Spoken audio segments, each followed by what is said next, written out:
I'm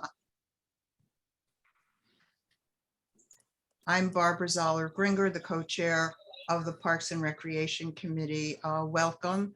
We are recording this meeting in accordance with the public information law. And thank you for being here and participating. We ask everybody to please mute if you're not speaking, and we do ask the members of our committee to keep their video on during the presentation. We have, all right, we had a full agenda for this evening. I just was informed it's a little less than it was.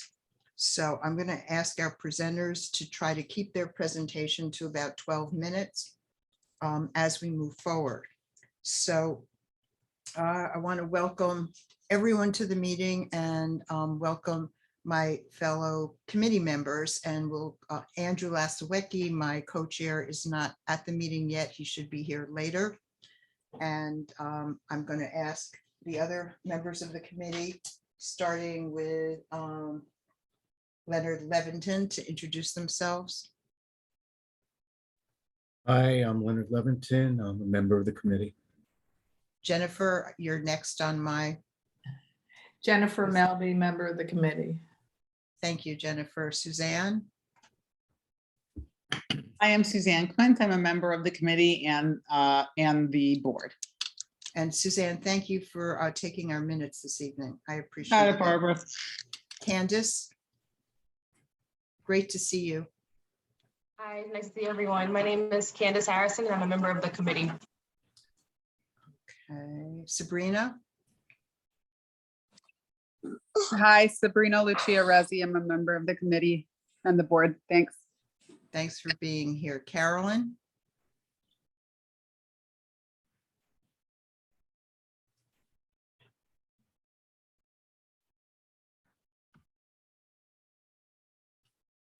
Oh, you're having trouble getting in there. Okay, thank you, Carolyn.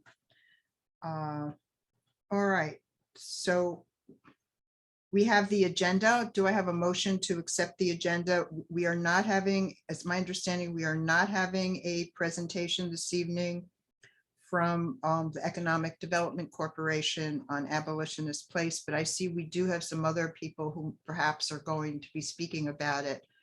But with that amendment, do I have an approval for the minutes? A motion to approve the minute. I'm sorry, to approve the agenda.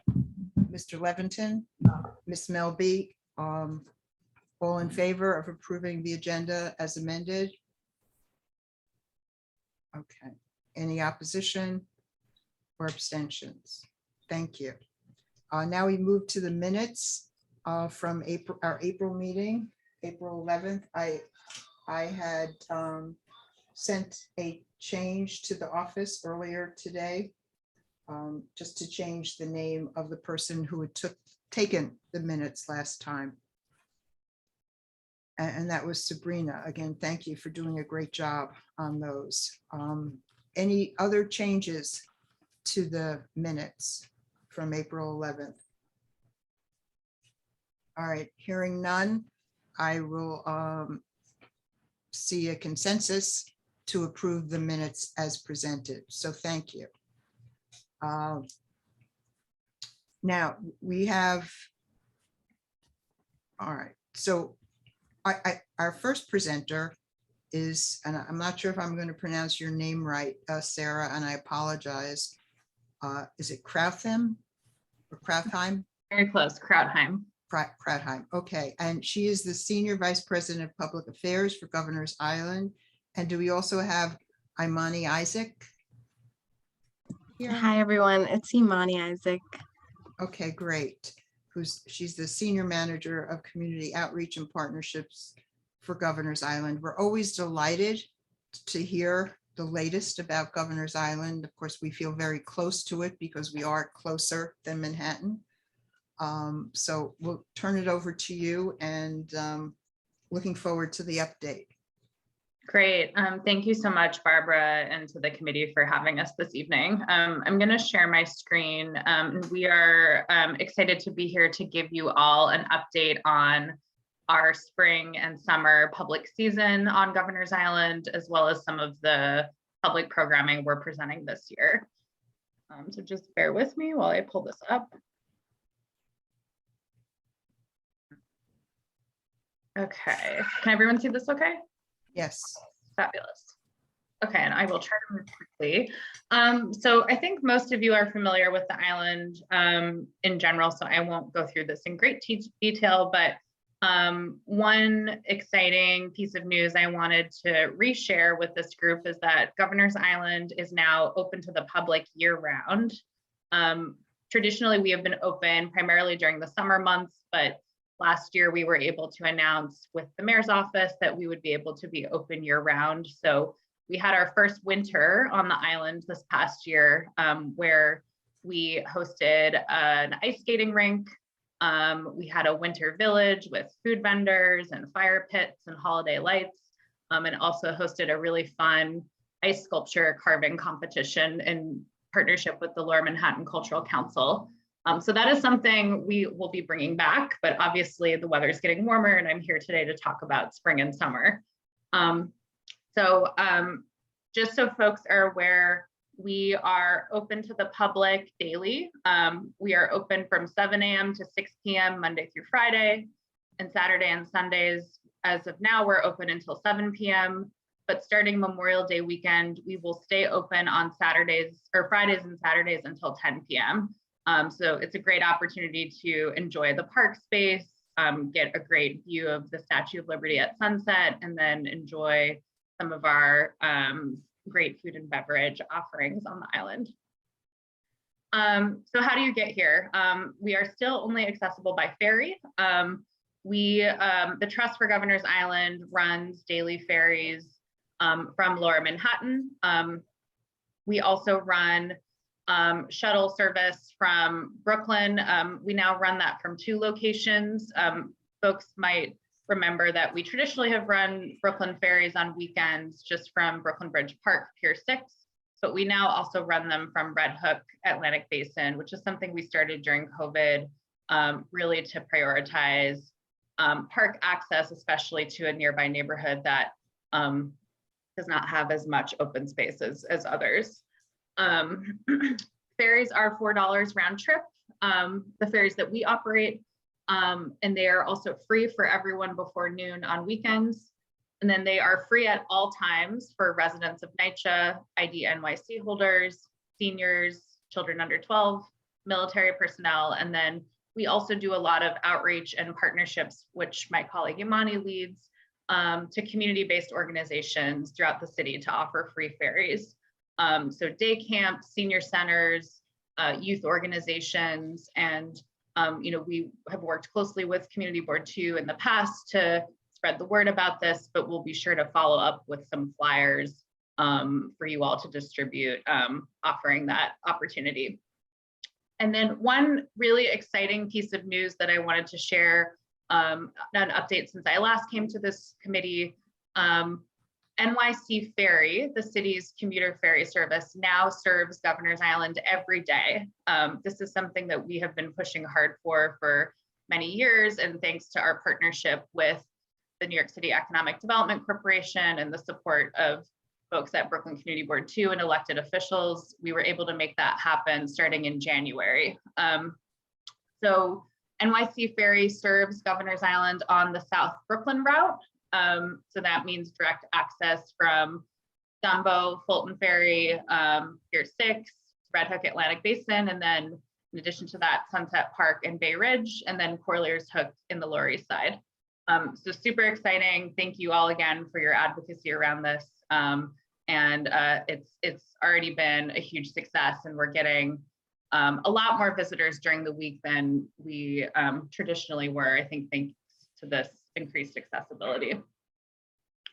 I won't go through this in too much detail, but just wanted to call out a couple of the great recreational opportunities on the island. So the island, of course, is home to a really fabulous park. We have about 120 acres of open space on the island.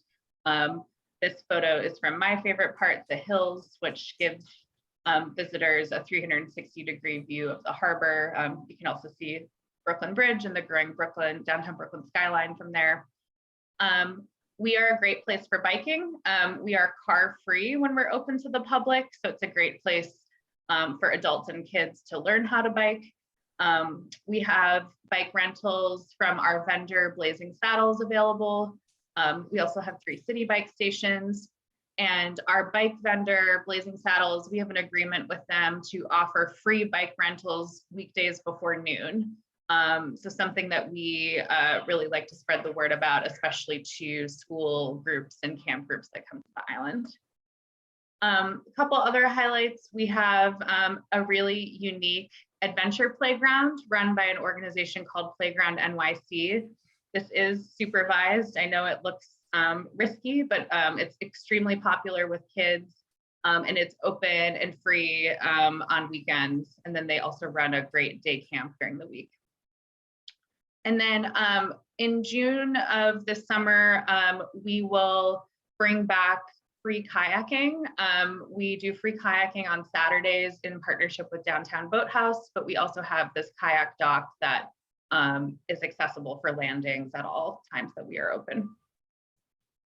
The National Park Service runs the Governor's Island National Monument, which is 2 historic forts on the island. Their park rangers are back offering free tours of those sites on weekends.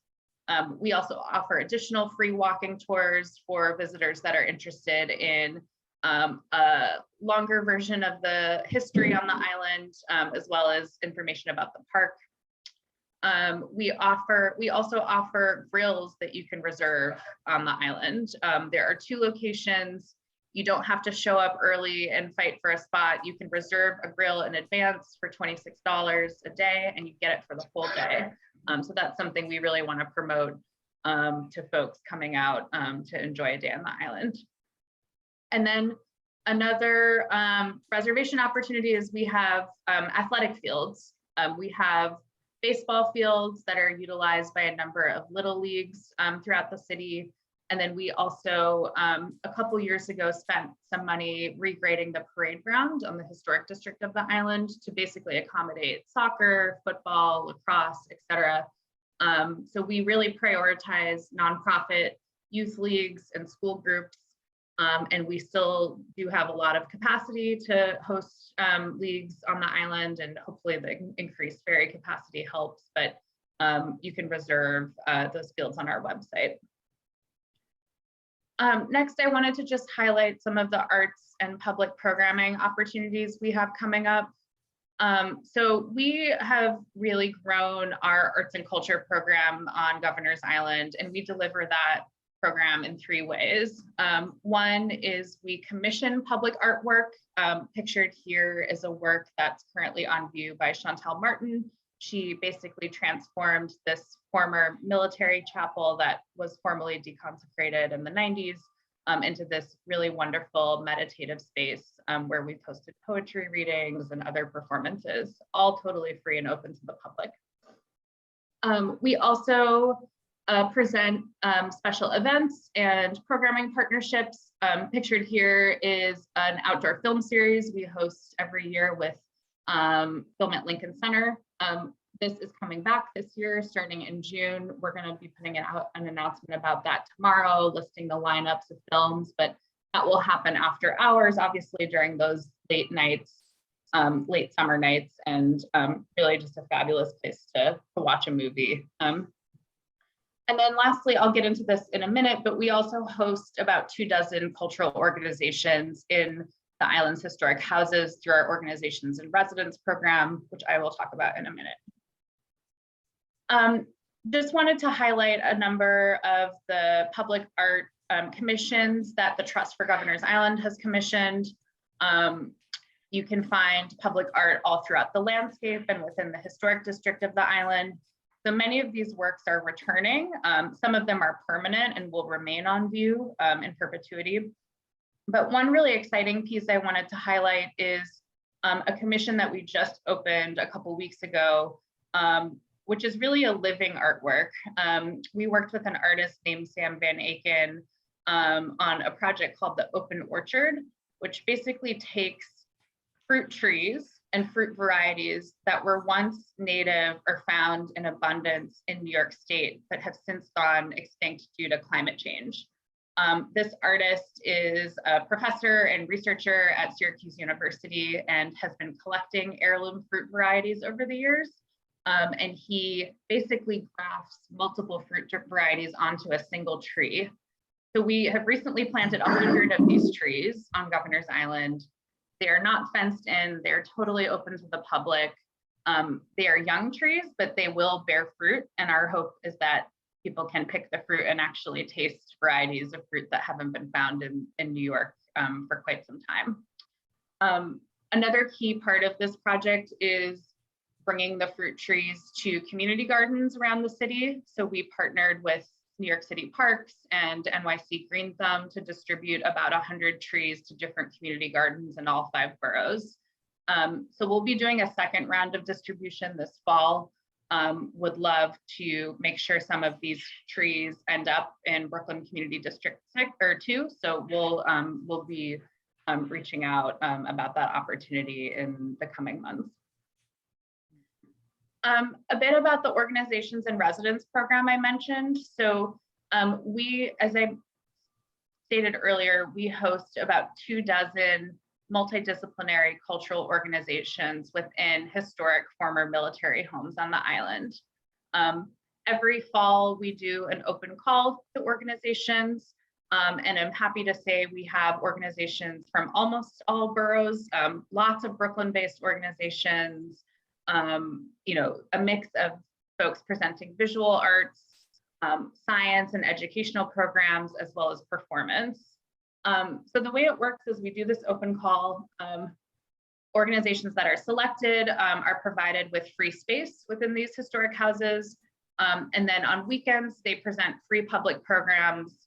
And they also host artist residencies throughout the week. So this program ends up serving about 120 artists. And really our goal, you know, obviously these buildings are old and they need a lot of work. Our ultimate goal is for the trust to take on the renovation of them all and really make it a permanent year-round cultural campus. So thanks to some city capital funding, we've actually started that process, and we'll be sharing more about that progress. But really today, it's a fabulous way to experience a lot of experimental exhibitions and great public art, all for free on Governor's Island. Here's just a mix of some of the organizations we host. I guess I will shout out some Brooklyn organizations. We host Mokata on Governor's Island. We host the Beam Center, which is an amazing kids and teens program focused on STEM education. We host NARS Foundation, which is an artist residency program based in Sunset Park. And then you can see some of the other organizations like the Climate Museum, American Indian Community House, and NYC Audubon. Just a few highlights, what's coming up as part of this program. The Lower Manhattan Cultural Council is one of our year-round tenants on the island. They operate an art center, which hosts artists in residence all year round. And then in the summer, they host free exhibitions and public programs Thursdays, Fridays, Saturdays, and Sundays. So they will open Memorial Day weekend. They are presenting 3 really great exhibitions that will be on view for through the end of October. And then they will also be hosting several free workshops, special events, arts and crafts opportunities for kids. A few other special exhibitions that are currently on view or about to open. Art Crawl Harlem is presenting a program called Free Your Mind. It's already open. I checked it out this past weekend and it's fabulous. They're working with an artist named Theda Sandiford, who actually has presented work on the island in the past.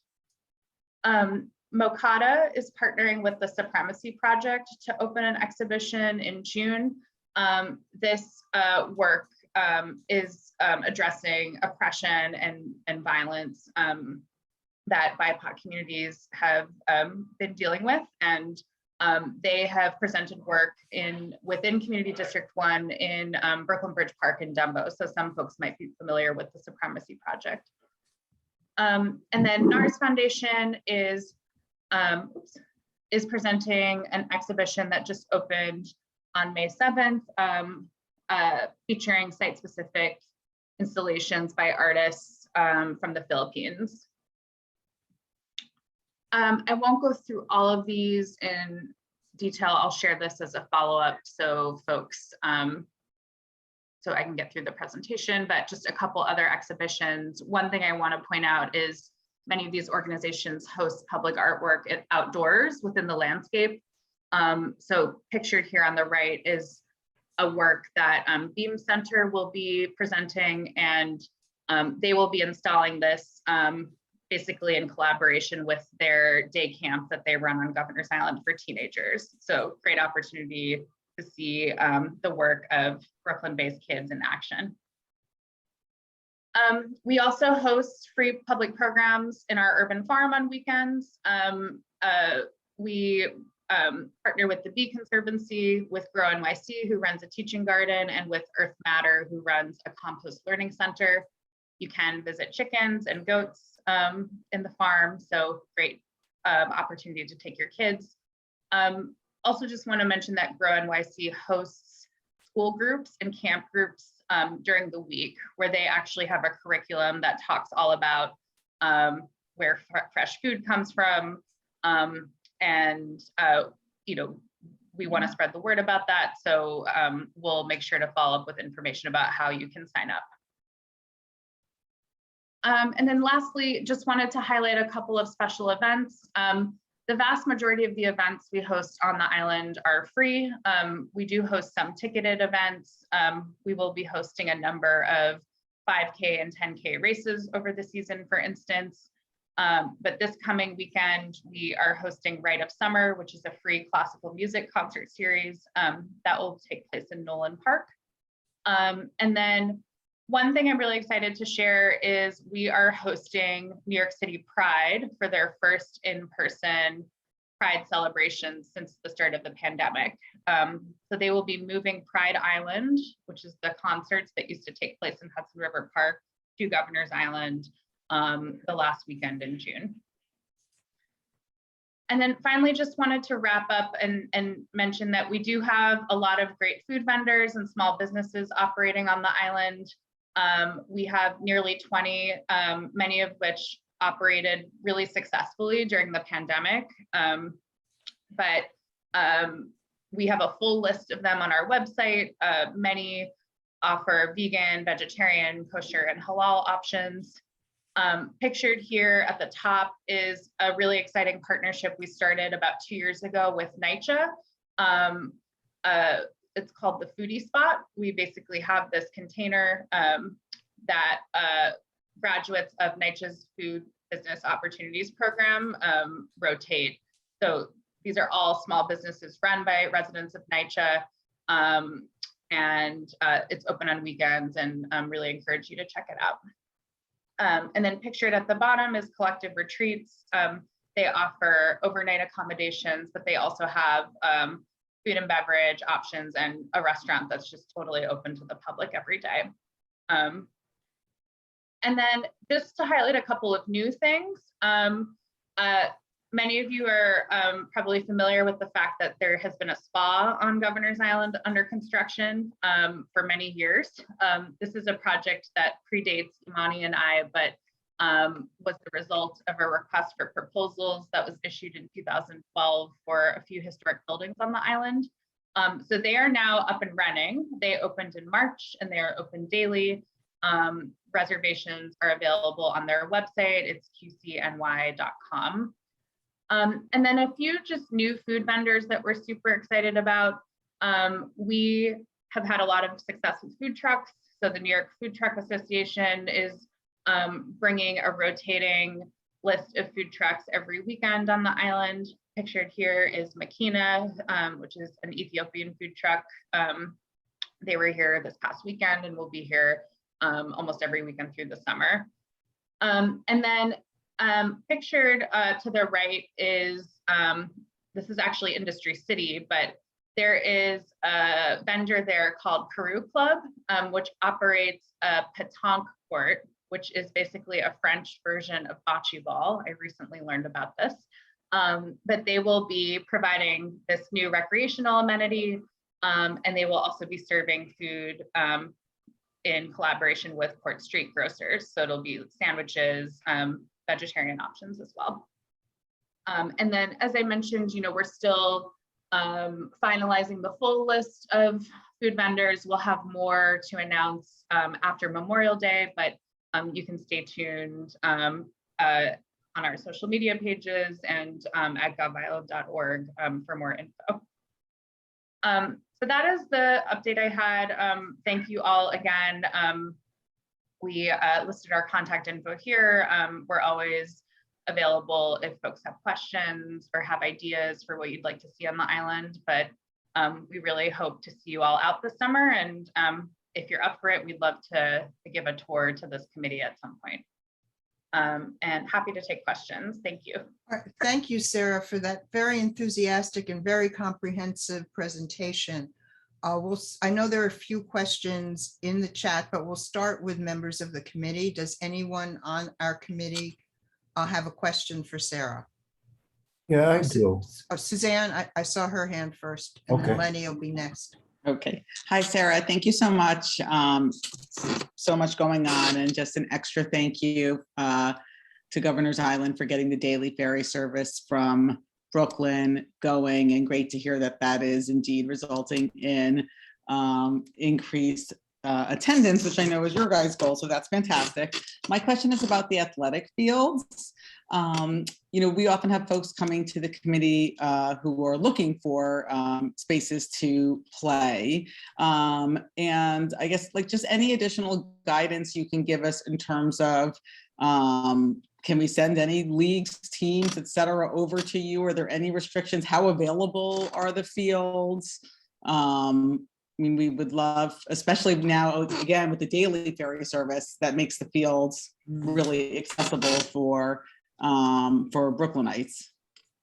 Totally. So we can follow up. Imani actually created a great flyer in a couple different languages about the fields, which we can send as a follow-up, but it's a really easy reservation system. We are not under the same reservation system as NYC Parks. So it's a direct permit with the Trust for Governor's Island. We have discounted rates, which are sort of in line with parks fees for field use for nonprofit leagues and for public schools. So we definitely have a lot of availability, especially on the parade grounds, which is where we have it's a 10-acre field and you can fit a couple of full-size soccer fields, but we also have young kids from Downtown United Soccer Club playing, and they're really just using it for practice. But there's a lot of availability. I think most of it is really in July, August, and September and October. But now that we're open year round, we can also go into what we call the shoulder seasons, which is November and then earlier in April. So we'll send that flyer as a follow-up, but would definitely love any assistance in spreading the word about that opportunity.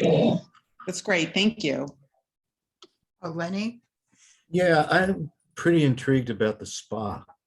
I wonder could you describe it a little bit more, what they offer, the different services?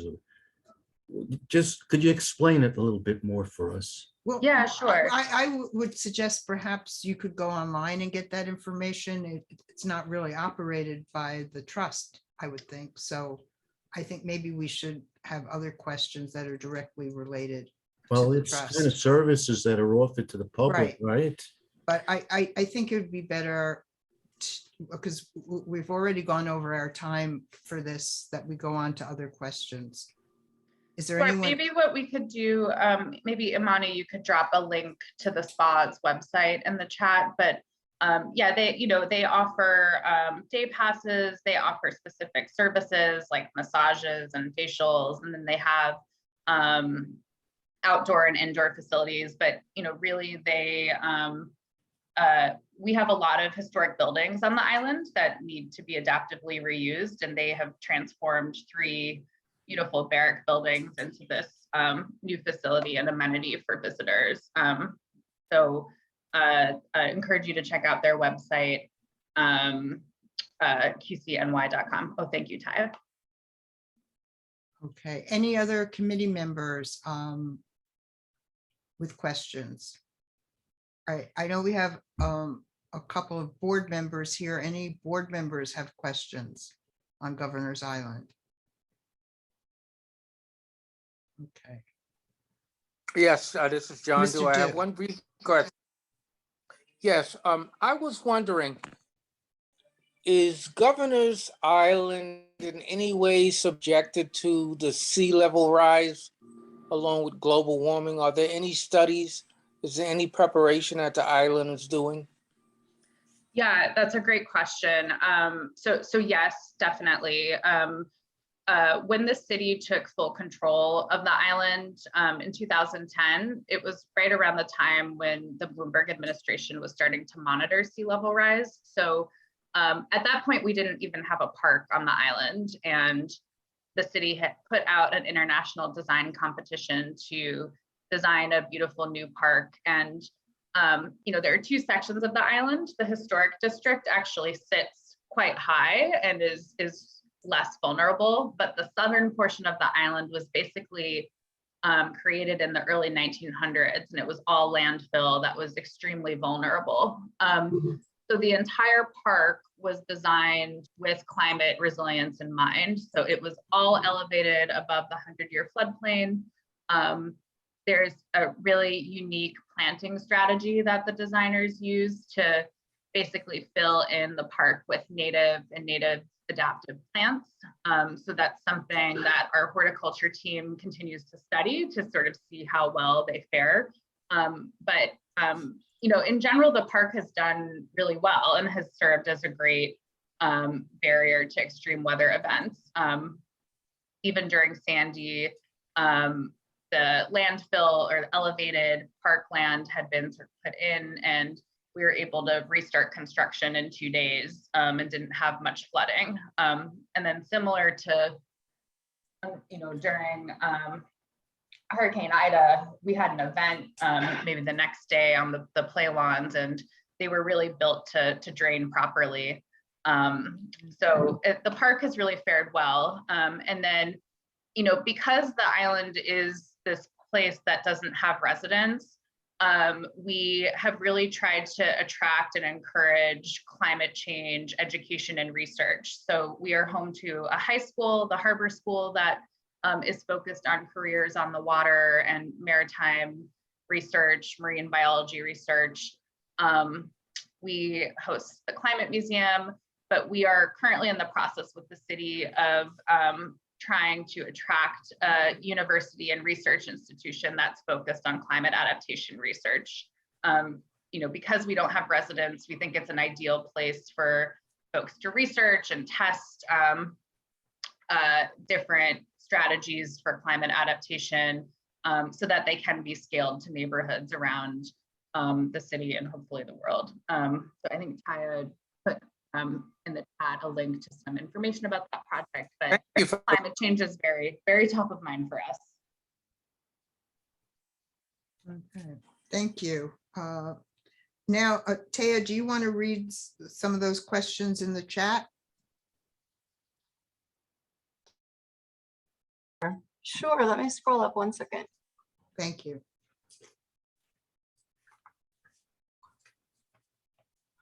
It's a chatty group, 1 second. Does Governor's Island use pesticides on their lawns? Good question. We do not.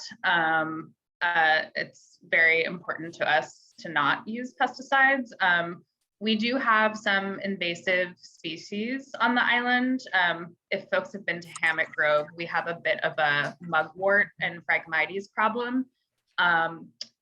We deal with that by letting sheep stay on the island during the summer, which is really one of the most eco-friendly ways you can deal with invasives. We will be announcing soon, but the sheep came last summer for the first time, and they will be returning because they did such a great job. But yes, we do not use pesticides on the lawns. Awesome. Why was the lawn around Fort J mowed? During the pandemic, the overgrown lawn provided many resources for migrating birds, which was so amazing. That's a good question. That's something I will have to check with our horticultural team about. But I will say the Hort team is planning to do an experimental project around the Fort J lawns, really to create an overgrown meadow to attract pollinators and birds. So, you know, I think the comment is well taken, and I'll take back to the group, but I will find out about the mowing from last year because I unfortunately don't know the answer. Thank you. And then the last one is a question about EDC funding. How much is EDC giving to Governor's Island per year? How much did the expanded access cost? And are there other subsidies? Sure, good question. So we, Governor's Island does not receive funding from EDC. We do receive funding from the City of New York. The trust is an independent nonprofit that has a contract with the city to operate 150 acres of the island. The remaining 22 are operated by the National Park Service, but we sit under Deputy Mayor Maria Torres Springer's portfolio, and we actually receive direct funding. We have a direct line item in the city budget. So currently about 65% of our operating budget comes from city funding. Over time, we are sort of tasked with becoming more financially sustainable, which we have been able to do through rental income from our year-round tenants. We receive a lot of revenue from events and from vendors, so that's helped offset some of our costs and given us the ability to expand access and have more ferry service and have more public hours. But that's something, you know, that we continue to work on with the city. And then we also, 100% of our capital budget is funded by the city today. So we have a couple of ongoing projects. One was recently announced in the mayor's state of the city, but we received some city capital funding to rehabilitate Yankee Pier, which is where all the Brooklyn ferries come. So that will help us over time increase capacity of that pier to hopefully increase ferry service even more. Awesome. And actually, Sarah, this next one, the office has gotten a few inquiries about this as well. You offered dog off-leash hours this winter, and the question is, will dogs be allowed year-round? That is a great question. So yes, we traditionally have not allowed dogs on the island, mainly because the ferry is a small contained space that is hard, especially for visitors who are not comfortable with dogs. But with this winter season, we took advantage of lower visitor numbers and decided to pilot allowing folks to bring dogs to the island on Saturdays. It was super popular. We are currently assessing how to expand it. And what we're currently thinking is we would allow dogs sort of similarly to how New York City beaches allow dogs, which is really in the off season. So call it November to Memorial Day, you know, when the numbers are lower and it's a little easier to manage. But that's something we're evaluating now. We definitely want to expand it, and we'll certainly provide updates once we make a decision on that. Okay. And I think this is the last one. Are bird-safe windows being installed? I've seen many dead birds around many buildings, especially around the classroom by earth matter, where they are foraging and then slam into the glass. Yes, we are, for any new construction and development on the island, we are requiring bird-friendly materials, including glass. And we have partnered very closely with New York City Audubon on this. They have advised us on you know, how to sort of go above and beyond the local laws related to bird-friendly materials. But yes, it's something that we are committed to. Thanks. That's all I see. All right, well, thank you, Taya, and thank you both Imani and Sarah for that excellent presentation and answering those questions. We really appreciate it. I know that we had Taya, that you have an update on Abolitionist Place, and I see we also have Regina Meyer from the Downtown Brooklyn Partnership. So, but I want to jump now to the New York City bike polo issue, because we may be losing one of our members, and I want her to have an opportunity to hear this presentation, and I don't know if we'll have time to vote on it while she's here, but I thought that would make sense. So Andrew Otto, I'm going to turn this over to you. And I understand you have a proposal that you're looking for our support on. Yep, that's correct. I have a slide deck that I'll give if that's all right. And I think I'm sharing my screen. Let me know if that is working and makes sense. And then when you finish your presentation, we'll give people an opportunity who are here to talk about it. Great. To do so. Okay. Okay, does that work? Can you see my slides then? Does that work? Yes. Okay, awesome, great. So, right, my name is Andrew Otto. I am a representative of the New York City Bike Polo Club. We've presented to the Parks Committee of CB2 before, but I'll just quickly introduce ourselves. There's a few of us here in this meeting. Let me give a quick outline of the presentation here. So I'm going to start with introducing bike polo and a couple of other underserved sports and communities that we're trying to get involved here, and talk about some of the problems that we're having playing our sports in New York City. Talk about this multi-use court idea and how it can help solve some of those problems. Quickly go over a couple of case studies in some other cities where they've built multi-use courts, and then talk about a specific proposal for a multi-use court at Bridge Park 3. So very quickly, bike polo is a lot like hockey on bikes. It requires a smooth enclosed space to be played. It's played worldwide.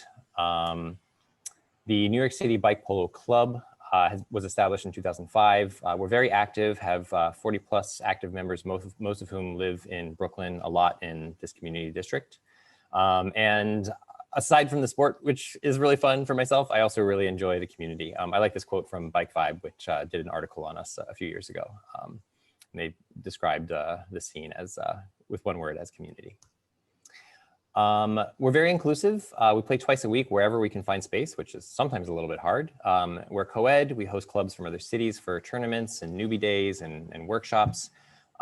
If you ride a bike and like playing team sports, come and join us. We're really, really friendly. Pickleball has also presented to Community Board 2 before. It combines elements of tennis, badminton, and ping pong. It's the nation's fastest growing sport. It's played on a badminton-sized court with a portable tennis net. Brooklyn Pickleball is a very quickly growing community. They've grown to almost 600 people in 12 months. And they play 7 days a week all over the place. Usually they play at some handball courts, which is what we often try to do and have trouble doing as well. So they have a similar problem as we do. Box lacrosse, if you're not familiar with it, is a form of lacrosse that's usually played on hockey rinks, on hard court. The Brooklyn Lacrosse Club is partnering with us as well to make this proposal. Their mission is to grow the sport of lacrosse in Brooklyn. They're focusing mostly on access to children despite various barriers of entry in urban areas. They have a hard time finding places to play often. They can get permits when they're playing big matches on lacrosse fields or sports fields in the city, but for casual practice and youth league, it's really hard for them to find spaces. They do a lot of really cool practice games on handball courts. You should check out their website. They have some really neat stuff on there. Street soccer or futsal is a lot like soccer, just with fewer people on a smaller court, usually played on a hard court. And of course, hockey. There's many forms. There's inline, roller hockey, ball hockey, but there's very few courts in New York City and especially in Brooklyn. Youth groups also especially have a hard time finding a place to play. So all these different sports, they're diverse, they're different, but they share a common problem. Sorry for the sirens there. They share a common problem, and that's lack of space. You can see over here, a pickleball player they bring tape to handball courts and remove it every time they play. They bring their own nets. The picture on the right is bike polo players bringing walls to a handball court so that we can play. So there's a distinct lack of space, and specifically multi-use space in New York City. There's many single purpose courts. There's over 2,000 handball courts in New York City. Many of them are not used. Some are certainly used. There's very active handball courts in the city, but I don't think there's 2,000 courts worth of activity in New York City. And according to the Parks Department, only the sports that the court is built for are allowed to be played on those courts. So these single purpose courts are already being used for more than intended. What can we do about it? We think that multi-use courts are a good solution to this problem. Multi-use courts function more like playgrounds and public spaces rather than formalized sporting facilities. New sports and alternative sports like bike polo and pickleball, and also just sports in general that have a hard time finding space to play in New York City can all benefit from a multi-use court. Here's a few case studies of courts in other cities. This is in Melbourne, Australia. It's a really nice, beautiful court that they built for basketball and bike polo and hockey. This is in Vancouver, British Columbia. You can see the picture on the left there. It's a nice space. And then this is Dolores Park in San Francisco. I've actually been to this one. It's really nice. They share this court with hockey players. So we are proposing, we're going to try to make a capital projects proposal to resurface an area for pickleball, bike polo, box lacrosse, futsal, or street soccer, and hockey. Specifically for this proposal, we're targeting Bridge Park 3. We're relatively flexible, but it seemed like a good option for us. So Bridge Park 3, as far as I can tell here, is made up of these two multi-purpose play areas on the west and east side of the BQE. The part of our proposal right now that we're targeting is the east side, so the triangle section on the right side of this map here of Bridge Park 3. Why Bridge Park 3? It's relatively unused. I live close by, so I get to go by a lot. Other people in the Bike Polo Club have gone by and taken pictures as well. But in 20 random daytime visits over a 3-week period, there were no occasions when these courts were in use. These are pictures that were taken this time. There's just no one there. In addition to them not being used, they need care. They are covered in dirt and detritus and plants and dead rats, as you'll see in the next slide, and cracks. And even the Parks Department's own inspection lists them as unacceptable condition and cleanliness. New York City Bike Polo has a history of upkeep and care with the Parks Department at Sarah D. Roosevelt Park in Chinatown, where we used to play a lot. And in March, we hosted a cleaning day at Bridge Park 3. Here's the rat mummy I mentioned before, where you had to like shovel some rats up and clean up a lot of dirt and glass. And so we like a clean court. It makes it much better for our sport. It's also just a nicer place to be when it's a clean court. So whether or not we find a home at Bridge Park 3, wherever we find a home, we intend to establish a partnership for Parks Friends group to care for a multi-use court. This Friends group would include anyone who wants to be involved, but also our partners. So I mentioned that Brooklyn Lacrosse Club and Brooklyn Pickleball are officially partnering with us to make these proposals, but we're also in conversation with some other groups as well. We're discussing this with the Farragut houses, which are right next door. I've met with the Brooklyn Community Services there, and they're working on getting a meeting for us with the Residents Association of the Farragut's houses. They're pretty supportive, and it's going to be cool to have them involved. Street FC, Street Football Club, is a soccer group that plays on hard courts just like we do. Their court needs are compatible with the proposal that we're making. So they're really curious and interested. It's just kind of an ongoing conversation as to whether or not they're going to officially partner with us. Same with women's ball hockey. They mostly play in Queens, so don't have a lot of locations here, but they're really supportive of the idea and just need to have a board meeting before they can decide if they're going to officially support with us. We're also talking with Empower Play. Empower Play is an interesting organization. They Their mission is to, they're a hockey promotion group, especially with ball hockey. They're trying to make hockey more accessible to people who don't usually have access to that sport. And they facilitate the donation and implementation of multi-use and multi-sport hockey rinks. I mentioned them because they have some input on a potential budget, but we're not so sure. We're not officially partnering with them yet, but the conversation with them is interesting. So this is a little drawing of Bridge Park 3 and what could potentially fit there. You can see that there's a multi-use court in the center. There's some surrounding pickleball courts. So the idea would be to resurface this area and build these courts here. For a budget estimate, we don't have a good idea, but we're making some guesses based on some conversations with the Independent Budget Office, as well as just some estimations that are based on similar projects in the capital project status report from last September from CB2. Those estimations were basically done by looking at how much those projects were estimated to cost and how many square feet those projects would have needed, how many square feet of work those projects encompassed, and then averaging that out and estimating that here. I think Marco is another New York City Bike Polo member who's on this call, and he did these estimates for us, so he can answer any questions about that. I wanted to mention that Empower Play, in my conversations with them, believes that the cost can be a lot lower if we use their court system. Their estimate was $550,000 to $1.2 million, but they were also talking about a proposal that would include a second court on the left side, or the east side, sorry, the west side of the BQE here. So we're not officially partnering with them yet, but it's just a conversation that's ongoing.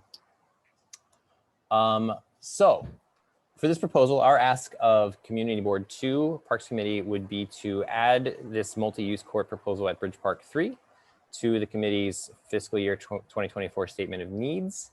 And we're also asking for a letter of recommendation that we can use when we're fundraising and approaching council members. So that's it. That's the proposal that we're working on. It's a work in progress. But we would love if the community board would support us on it. So that's our ask. So that's all. And if anyone has any questions, I'm happy to answer. Andrew, I think that was a terrific presentation. Before I turn it over to other people, I have a question. You talked about a multi-use court, and you also showed slides about having to change courts for different types of sports. So I'm wondering, how does a multi-use court play out? It's not just that a variety of people can use it, but you must have to change something about the court for different sports. So I was just wondering how that figures in. Sure, I think it depends on the sport. Most of these sports that I mentioned so far are actually pretty compatible in their needs. The only one that is slightly different is pickleball, but the surface requirements are similar. And so that's why I'm still sharing. So I'll go back to the actual picture of the... You had separate courts for pickleball. Yes, right. Depending on the area or where it is, you could potentially just put pickleball lines inside the rink if it was a smaller area, or you could put them outside. You could draw lines inside of the rink for street soccer and for, I don't actually know what the lines for lacrosse need, but independent of actually like any like sporting lines that might need to be on the surface, the sizing is generally compatible and the actual surface is compatible between all of them as well. All right, so first I'd like to open this up to community members who are here to talk specifically about this project. Is there anyone from the community that wants to speak about this?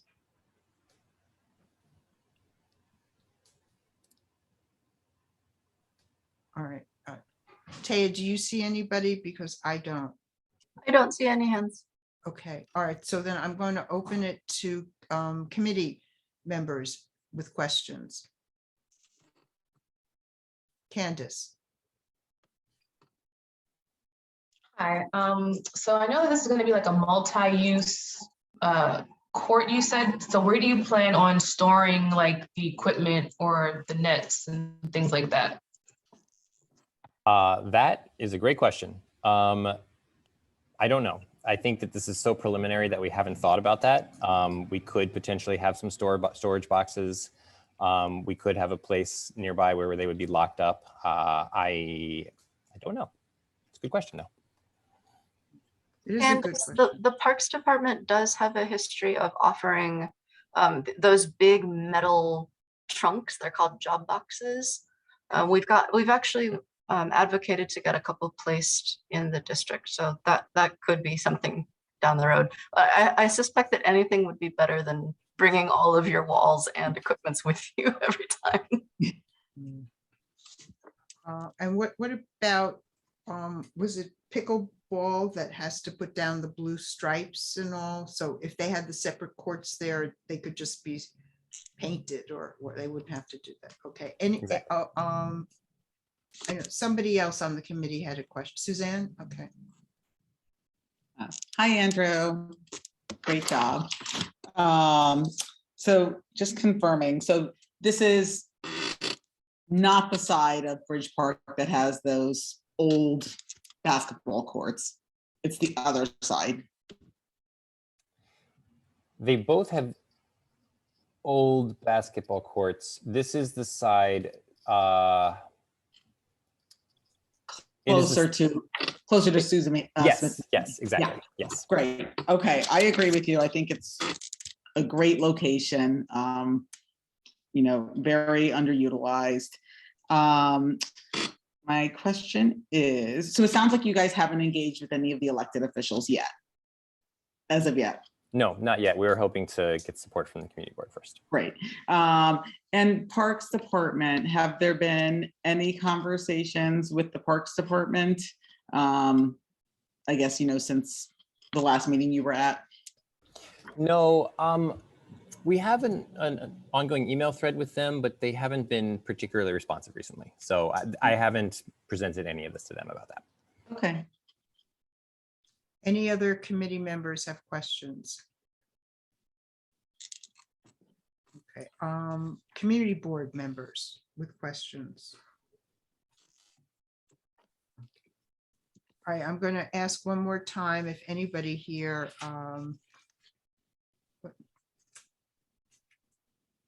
if anybody here has questions concerning this presentation.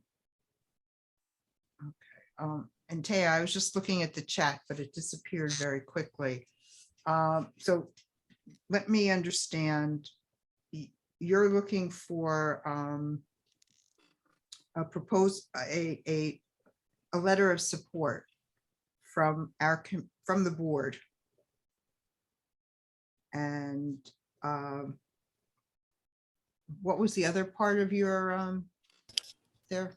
I just put it up there to be added to the fiscal year This, right. 2024 statement of needs. Yeah. Statement of needs. Mhm. Okay, so let me say this. The statement of needs, we can make a proposal. If the committee agreed, we can propose that this be included.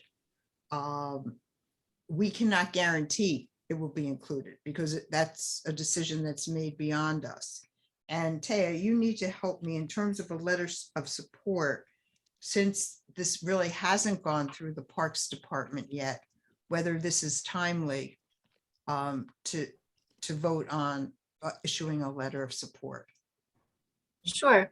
Just to clarify, so the statement of needs request, that could be decided internally by the committee. And Andrew, that's a strong point that Barbara just made. Even if the committee does support it, the full board has to vote on all of the committee's contributions to get to that top 20 for the year.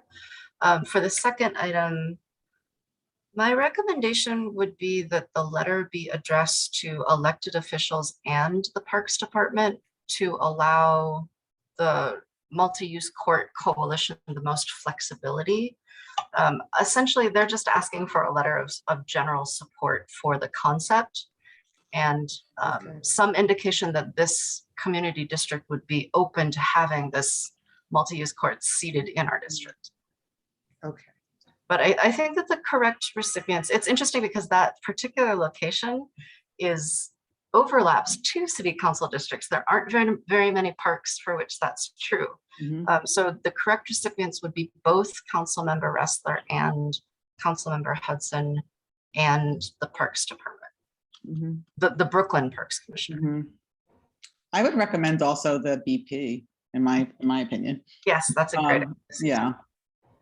Oh, right. Because the borough president also has a discretionary fund pool. Exactly, yes. And I feel there could be alignment there. Yes. Okay. All right. So in my mind, these are really separate. That we could, we can, I don't even know if it's appropriate to vote on the statement of needs. We have it as an agenda item. We could just carry that down to that agenda item. Yeah, I don't know that we would vote on it. I think based on your, I'm not going to speak for the committee, but based on your previous visits and presentations to the committee, I think you're, you have a very receptive audience here. So at this point, and certainly we will keep in mind the statement of needs, and it's actually, we're going to be talking about it later as well, preliminary discussion. So what I would say then, and Taya, you feel that it's appropriate to vote on this proposal at this stage to give a letter of support. If any of the board members present feel so inclined to make a motion to vote on a letter Okay. of I would recommendation. love to make a motion. I thought I could count on you, Suzanne. I'm enthusiastic about this.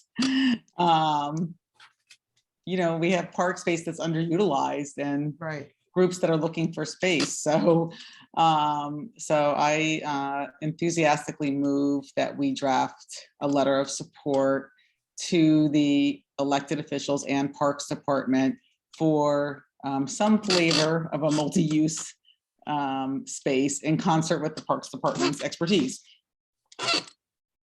Do I hear a second to that I'll motion? second that. Okay, thank you, Leonard. And, all right, any discussion on the motion? Yeah, Leonard, I yeah, think it should be a little bit more specific to Otto's needs and recommendations, not just say Sure. in general, but specifically for bike polo, street hockey, oh, okay, et cetera. okay. That's a good Pickleball. point, right, Yeah. okay. It can, I think we can, I don't think we need a friendly amendment to that. I think we can Yeah. just, it's a good comment. Okay. Yeah, what I'm writing is, we send a letter of support to repurpose Bridge Park 3 into a multi-use surface, multi-use Court, court. What were you calling it, Andrew? Multi-use, yeah. Court, I think multi-use court is the best Okay, term. yes. Like there is a rink inside of the whole thing. So like, yeah, depends. Multi-use court Yes. is simplest. and then we can say maybe that can accommodate and note the 3 organizations that are officially on board. And potentially others, right. other sports such as. Great, that'd be great.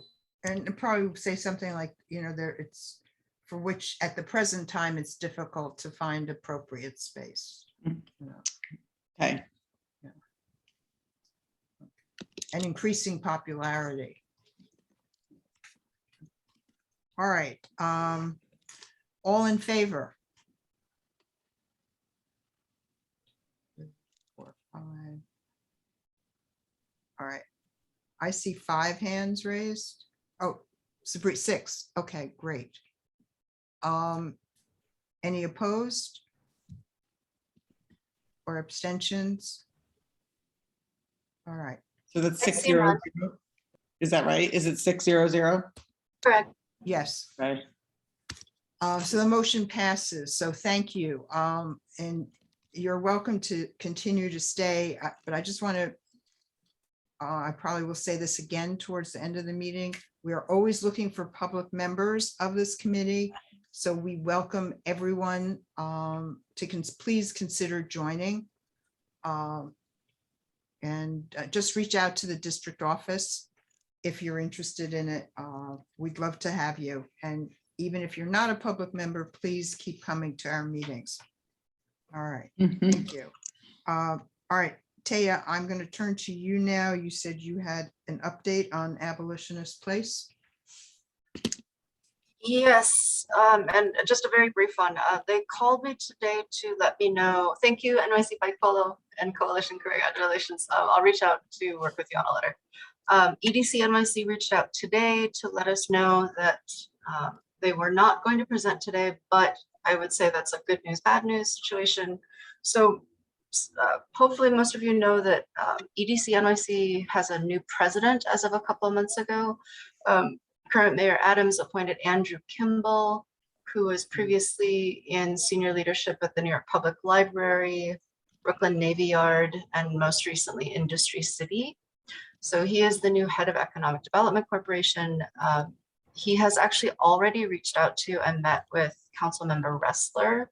They have spoken on this topic, and they just request more time to review the public input. So I actually think that that is a good signal, that they are not prepared to go forward with a solid plan at this time, that they want to take time to engage further with the public. So they are aware that you're on summer recess in July and August. So we're hoping for a return visit in June, if not June, definitely September.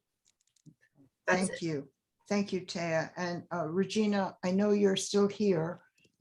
Did you want to say anything on this topic?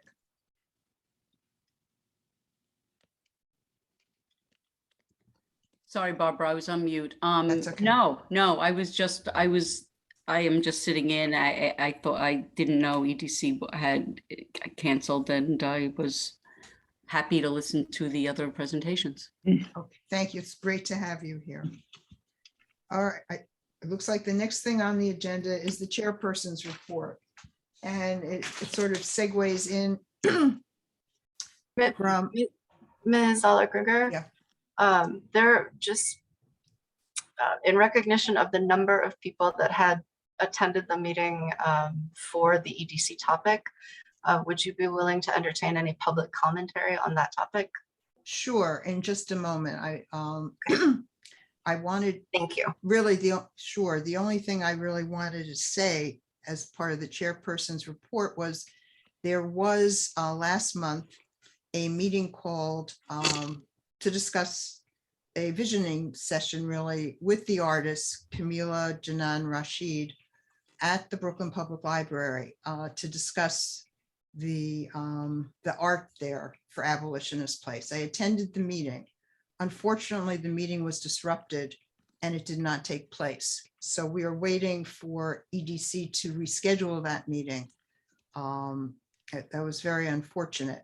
So I'd be glad to give anyone who is here this evening to talk about Abolitionist Place an opportunity to speak. If you just put your name in the chat, and just ask you to just keep your comments as brief as possible to 2 or 3 minutes. And Taya is going to keep the time. Okay. I don't know if that means we should start with Jacob or end with him. Jacob. I was going to start. I see Todd as his hand raised. I thought we'd start with Todd. And again, we're asking people to please be brief. I see 3 hands raised. I don't know if you've seen any more. Okay. Thank you. Sure. Yes, you can hear me? Yes. Yeah, I was went to that meeting as well, the public outreach meeting, and I don't think that it being disrupted is a fair characterization. You know, I came with the camera to film the event, and they said that I wasn't allowed to film, and that was a public meeting. This was funded by the government, as the committee members know, those are public meetings. And after that, I was removed by security. The artist chose not to go forward with the event. Right. There have already been 3 other public outreach meetings in part of this process that have been canceled. So this is a pattern of them not doing outreach. That meeting was not held in the district.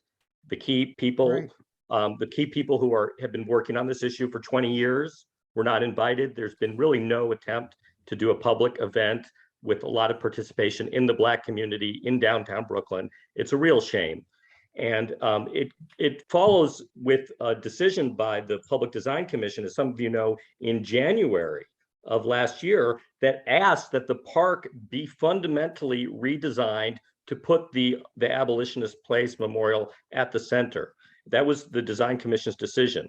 Then in September of last year, the Design Commission overruled their own decision and passed it with the current design with no real changes. And that's led to a lawsuit by some of the activists who care about this for many years. I guess there are other people who can speak on this. I don't want to be the only one, but I'm very disappointed that there is such a rush to finish this park, and everyone says we need to finish it, when these very basic promises of doing justice to the abolitionism have not been met. And until that is done, until there's outreach to the people who care about it, the constituents, the activists who've been working on this 20 years, how can this park ever be a success? How can this committee consider this process to create this park a success? It's just going to be an embarrassment for the city, an embarrassment for the administration. Yes, EDC may have had a meeting with Lincoln Wrestler or something to expedite it. They don't show up to your own meeting. What kind of insult is that? Because they know there's public interest in the topic. It's just a shame. And I think this community board has been dealing with this for so many years. It needs to stand up and just ensure that it's a comprehensive design is done that integrates to 227 Duffield and stop this. Other people can speak, but I just don't understand why we would barrel into a train wreck. Thank you. Todd, thank you for sharing that and for letting us know that you were at that meeting as well. When I said disrupted, I was meaning that it couldn't go forward. Right. So that was my And all for the minutes, Todd, can I have your last name? Yeah, Todd Fine, F-I-N-E. Thank you. That was easy. Thank you. all right, so I guess we'll go in alphabetical order. Mr. Morris.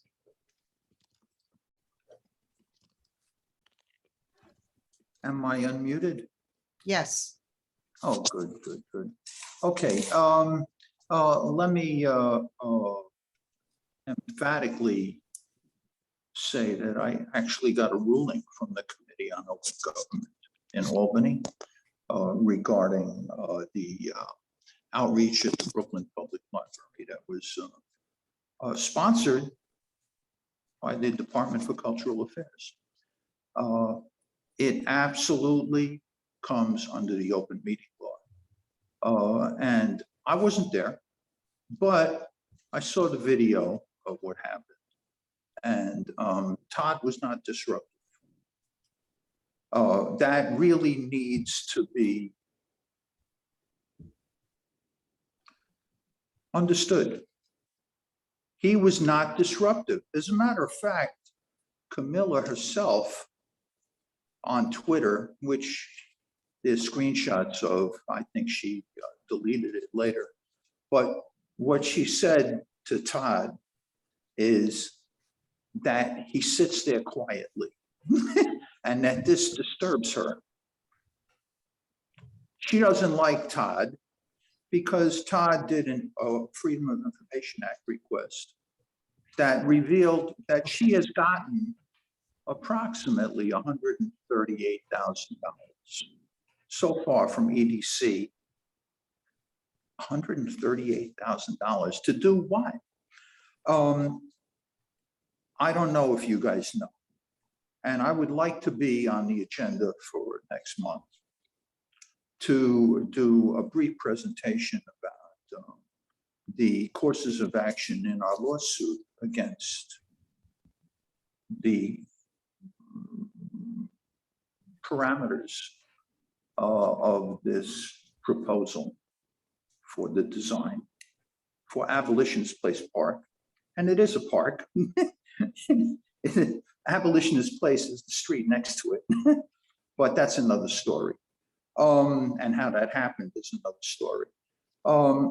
So I'd like to be given 5 or 10 minutes at the committee's discretion to present on the lawsuit against the Public Design Commission and against the design of the park, which is in Article 78. And we have some very strong legal facts that Mr. Morris? lawsuit is based on. So I would I Mr. would Morris, appreciate it if you could do that, we'll Madam take Chair. that request under advisement and get back to you.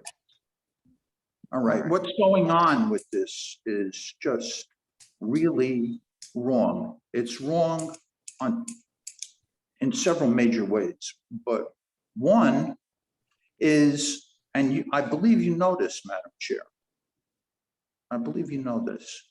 This goes all the way back to a contract that was given in 2007 for $2 million by EDC to the Brooklyn Historical Society, 1 million of which was for the capital project, for a memorial to be integrated in the design of the park that would commemorate and honor Brooklyn's great role in the abolitionist movement.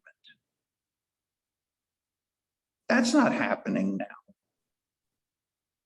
Camilla wants to talk about and make her memorial about the future of abolitionism, maybe abolishing prisons. That doesn't honor Brooklyn's history and the history of the neighborhood, the great history of the neighborhood, and all those people who sacrificed so much in the fight against chattel slavery. That needs to be honored. That can't be forgotten, and it will not be forgotten. And even if this horrible proposal actually winds up getting made, the people on this board will be embarrassed that they were part of this process and let it go forward like that. Thank you. Thank you, Mr. Morris. All right, Mr. Rothblatt. Again, I would request that you try to keep your presentation limited. Okay, thank you, Thank you. For having us speak. I want to say, well, let me jump right in. So as somebody representing a downtown Brooklyn nonprofit, Friends of Abolitionist Place, our main request is that we be integral to the design, implementation, and programming of Abolitionist Place Park. The park abuts a new cultural center in downtown Brooklyn. And I want to go back for a second. The reason we are here is because the EDC broke the law, as was a judgment in 2007. They did not follow the public engagement process in the environmental review process. That same pattern is happening today. So, but because of that ruling, a legal ruling, this is not my opinion, the city committed this $2 million that Jacob mentioned, and we also renamed the park in honor of Mama, because of Mama Joy's activism. So we, as people who represent that activism, it's not really much to ask for us to be integral to that process, that we don't hear things through public meetings, from e-blasts from CB2. We want to be there when those e-blasts are written. We want to be there in front of the process. We want this park to succeed. Our goal is to make it a fantastic place. My goal, this should be more important than the Statue of Liberty. The history here, I believe, is an extremely exciting thing for New York City, for the United States of America, and certainly is one of the most exciting and engaging topics for Brooklyn. I think we can do a better job. If I can jump in on some other issues, I still do want to talk about Dr. Susan Smith McKinney Park. I was at the meeting last time. We have been in touch with her family, so that she was at our last public engagement session. I hope everyone here was at our public engagement session, because we had a really fantastic thing. It was not just emotionally moving, it was really breaking a lot of cutting edge academic research. It was a very informative thing. We are doing very exciting things, and we are an incredible benefit to this. Community Board 2 failed back in 2007. There should have been better engagement. Somebody should have stood up back then to save Mama Joy's house. Somebody should have noticed that the dog run was on top of Underground Railroad tunnels.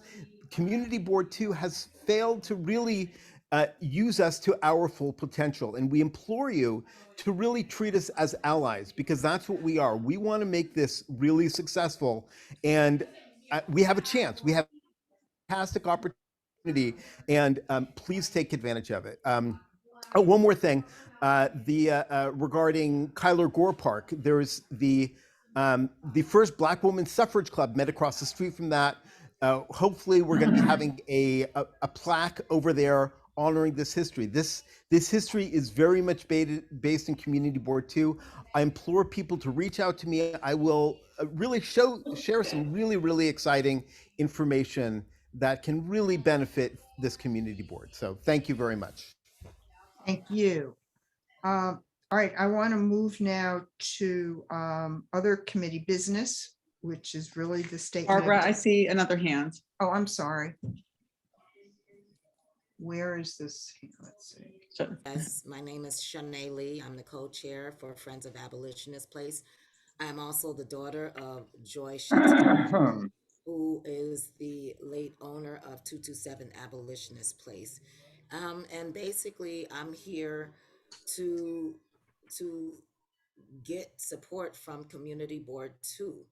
We have been in this struggle for it's been over a decade. It's almost 2 decades. And it just seems, I don't know, it's kind of like a no-brainer that there should be tribute to the heroes of the 19th century in regards to the abolitionist movement within that block, within that whole area. So I am here asking that, number one, you recognize the community and what they want and what we are requesting in regards to transparency of what the EDC is doing, that they give us plenty of notice when they have meetings, because it's not surprising to us that they canceled tonight, because they've done it several times during their community outreach meetings, every time they see we're showing up. So what we just want transparency, and we want to be involved. We want them to hear the voice of the community and of the people. That's what their job is. They need to listen to what the community is demanding.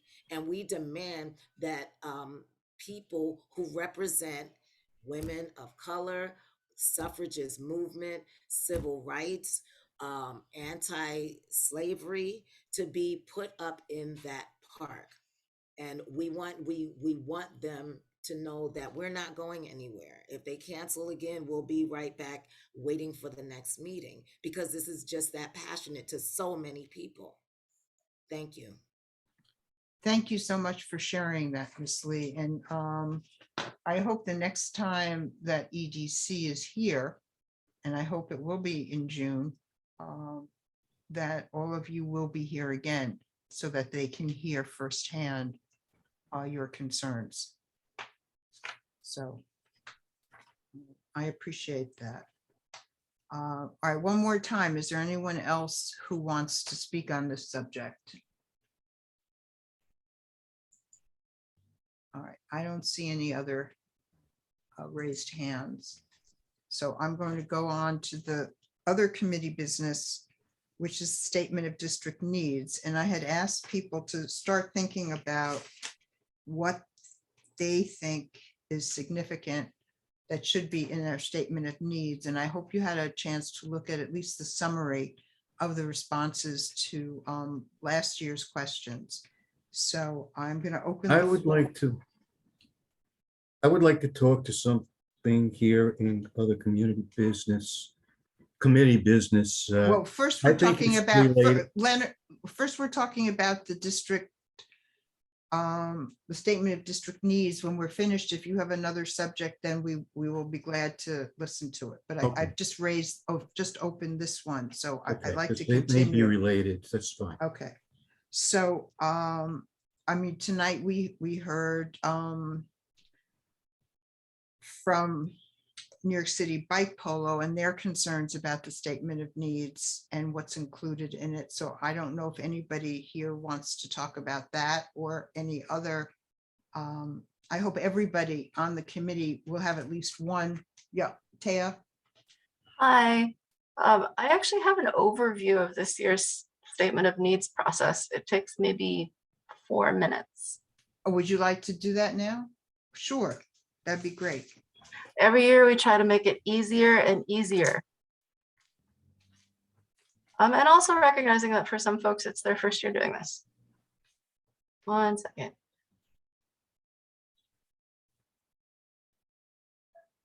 Okay, you can see this, yes?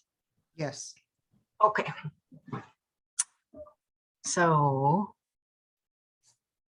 I just want to ground us in the basics really quick. The statement of district needs and district budget requests. It's a city charter mandated annual duty for all 59 of the NYC community boards.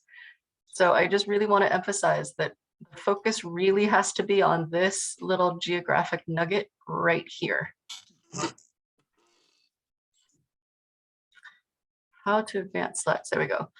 The audience is the elected officials. It informs their understanding of our neighborhood level needs and priorities. The city agencies, which this is the only time of year that 50 of the city agencies meet with us to hear our concerns and to answer our questions.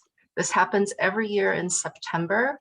I know it's a little distracting because what happens is in the summertime when y'all are on summer recess, I send you calendar invites to 3 meetings. Now, unfortunately, these meetings do take place during the day when a lot of you are working. We try to take lots and lots of notes, but it is, again, it is the only time all year when all 50 of these city agencies are required to show up. OMB organizes these meetings. And the third audience is the Department of City Planning. They use this to plan and prioritize neighborhood land use and policy development. So here's where we are in the timeline. May is for committee brainstorming.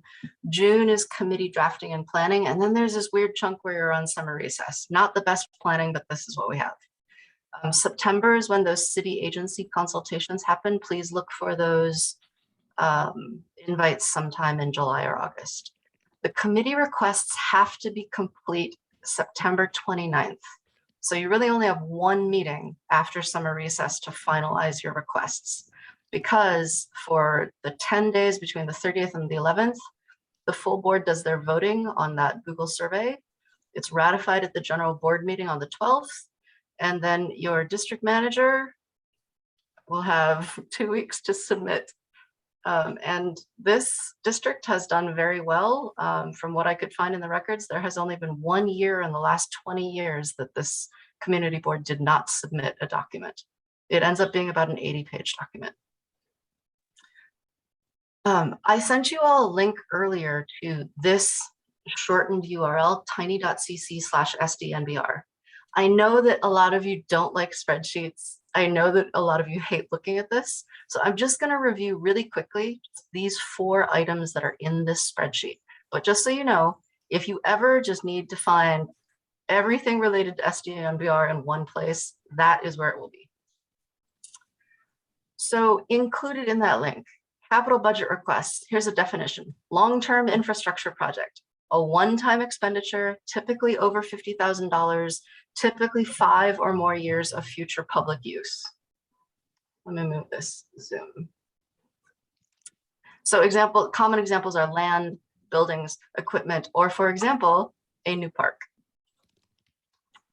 Versus expense budget requests. Those are near-term routine services and operating expenses. So those are ongoing expenditures from a city agency's budget. It's typically items that are less than $50,000, and it's typically something that you would like implemented immediately in the fiscal year, which starts July 1st. Included in that link, some tips for strengthening submissions. I know that folks get really frustrated when we do a lot of work on these statements and then they are not accepted. So some tips. Is the text ready to be published? Can the text be understood independently without one of you there to explain it? Does the text clearly describe both the need and the proposal? I actually think tonight's multi-use court did a very good job of doing that narrative part. Context. Is the request specific to the district? If the request is about an item that is larger than the district, if it is citywide, if it is, we've even had a couple that have been nationwide, those will be summarily rejected. And is the request directed to a specific and appropriate agency? There is a link in that 101 guide to every agency that it is possible to submit to. Okay, this one, give me your eyeballs for 2 seconds on this. So I know that this committee is accustomed to thinking in terms of the 6 working committees of this board, right? That is actually not how the Department of City Planning categorizes. These are actually the 7 categories that the Department of City Planning uses: healthcare and human services, infrastructure services and resiliency, housing, economic development and land use, parks, cultural and community facilities, which, if you remember Barbara's overview of other community board working committees, that sort of matches. Public safety and emergency services, transportation and mobility, and youth education and child welfare. And you can see that every city agency sort of neatly clicks under one of these categories. They're different than our working committees. And then there's this category of other, and it explicitly says in the OMB instructions, do not make requests to anything in the other category. They will not be accepted. And the reason for that is, if you look at these, none of these agencies deal with anything on a district level. These agencies all work with topics on a citywide level. You can't, for example, request something related to criminal justice that would only apply to our geographic district, right? So if it fits in one of these categories, it's probably not appropriate for the statement of district needs. Data. Is the request a verified need? Is the proposal viable? And would the proposed idea solve the need? And for all of these questions, you have to ask yourself, how do you know? If any of you have ever written or applied or submitted for grants, the process is very similar. Stakeholders. Who else is working on this problem in this district? I don't believe, since I've been here, I don't believe we've ever submitted a statement of needs that included letters of support. And you could certainly request letters of support from any of the speakers that have come to this board. Okay, so how do you get all of that context and all of that narrative into one place? We made you a Mad Libs, right? So all you have to do is just go left to right. Who are you? Is it a capital or expense request? Which city agency budget? And you can click on that link to get a list of choices, right? What's the specific location? Finish the sentence. The problem is, finish the sentence. The data that verifies that this problem exists, result, the proposal, some data. And data can just be something as small as a really robust recent news article that has some figures in it. And finally, who are the partners that are working on this problem in our district that might be willing to work with us on this problem, on the solution? Okay, so the second link you received was for this submission form. John Doe, don't fall asleep. I literally made this specifically for you. I see you laughing. If you go to this link, if you just take this survey, just fill in the blanks, what it's going to do is it's going to automatically put your responses into the spreadsheet for you. The reason I made this is because I know that we don't always have all of our best ideas at 7:35 p.m. at night when we're all hungry, sitting on a computer staring at each other. Sometimes we have our best ideas when we're in line at the grocery store or on a commute in the morning. So you can just pull this up on your phone and enter your idea there, and it will automatically get populated into the spreadsheet. So there's the timeline again. And I think that was it. Thank you. Are you going to share that with the committee members? Sure, if anybody wants it. I do. Okay. Yeah. Thank you. That was great. So again, I wanted to just start talking about what issues you would like to see addressed. And it'd be great if everybody would start tonight with proposing 1 or 2 items. I certainly would want to talk about the proposal we heard tonight. I really like that. To me, presumably that space is not used, is sort of in need of being addressed. And we've heard how popular these sports are and how difficult it is for them to find space. I think it would be a great idea, personally, to develop it. We could just do that one together as an example if you like. Okay. Who wants to be the volunteer talker? Suzanne, since you made the Well, motion for the letter. I mean, no, I'm taking the minutes tonight, so so I'm gonna pass on the hard thinking on top of that. Leonard, I think you seconded the motion, would you like to walk through this with the committee? Can you please, I seconded. Absolutely. I'm gonna put Suzanne's name here as the lead author. Yeah, I don't mind taking the lead on this. I just don't have the mental Okay, acumen so- right now. I'm on the hungry camp. Does the committee think this is a capital expense or expense request? Capital. Capital, yeah. Correct. And parks. From which city agency? Yes. Look, we're half done already. What's the specific location? Bridge Park. We should actually be really super precise on this because we're all, confused on that. Oh, okay. You know what? I will actually get the lot number. Oh, great. Yeah. And is Andrew still here, actually? Yes. Yeah, I'm still here.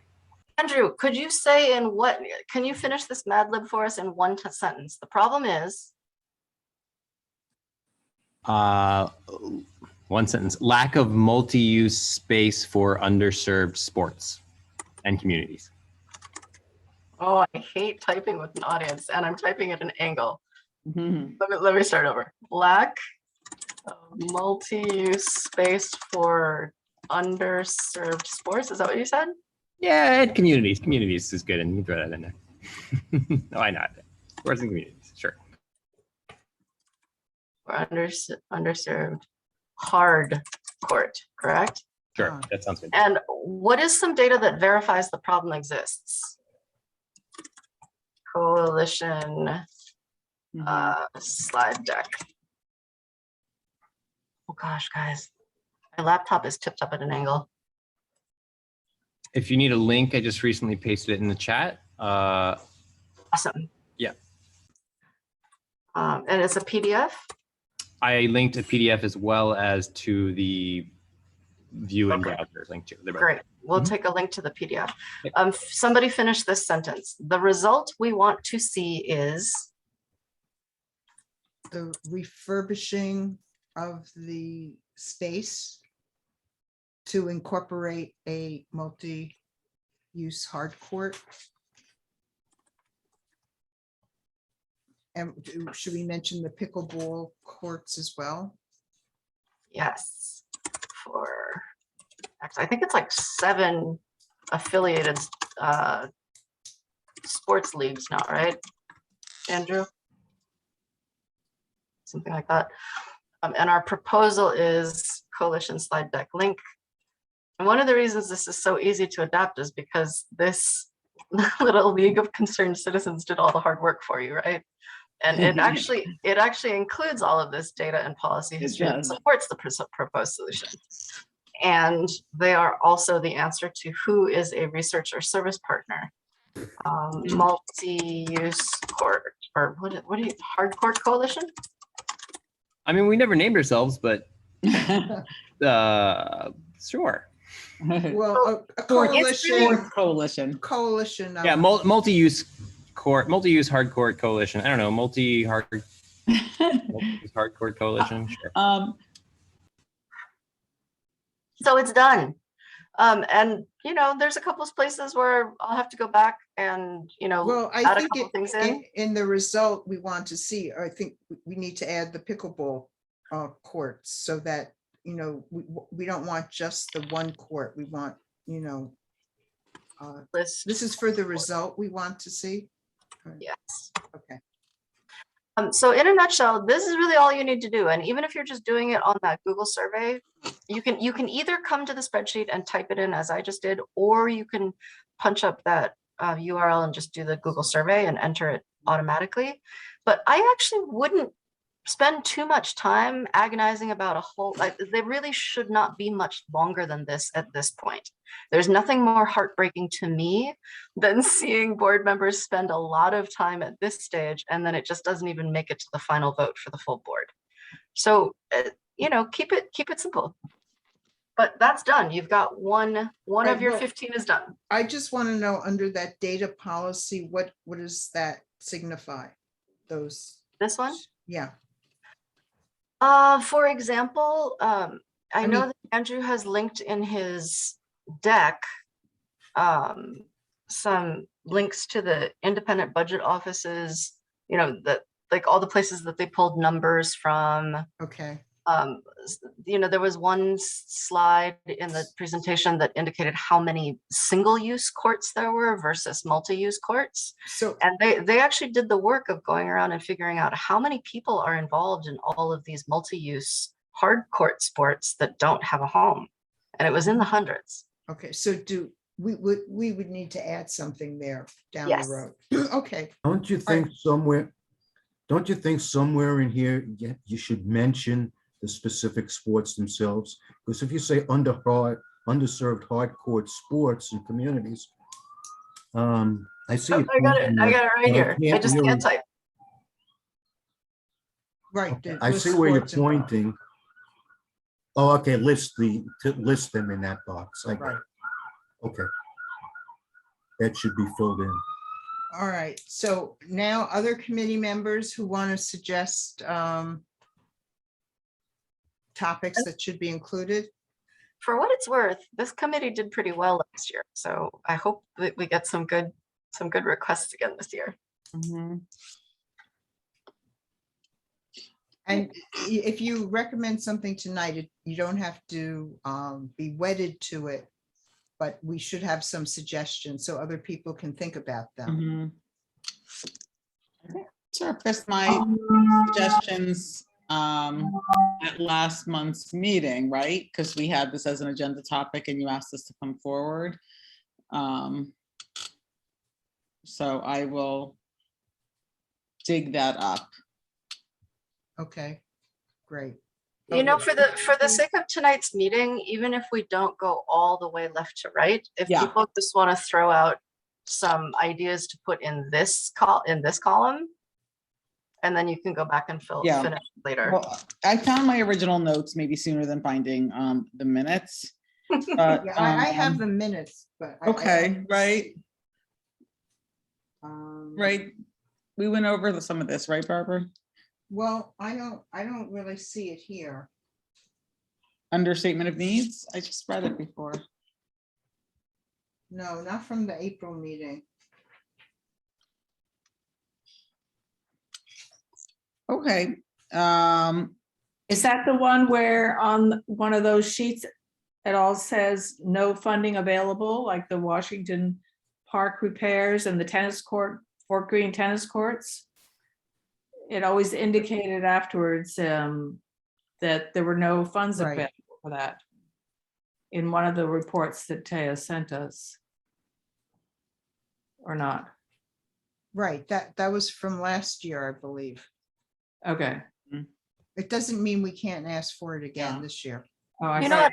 Another exercise we could do just to get our brain juices flowing a little bit is, I know that this looks ridiculous. I'm going to purposely zoom out so you can't read any of the words because I want you to just see the band of colors. So these are all of the responses that the agencies gave to last year's requests, and I color coded it. So the bright happy yellow means that they said yes. The bureaucratic blue means they said maybe. The red no, red means no, and green means maybe if you do a little more work this year.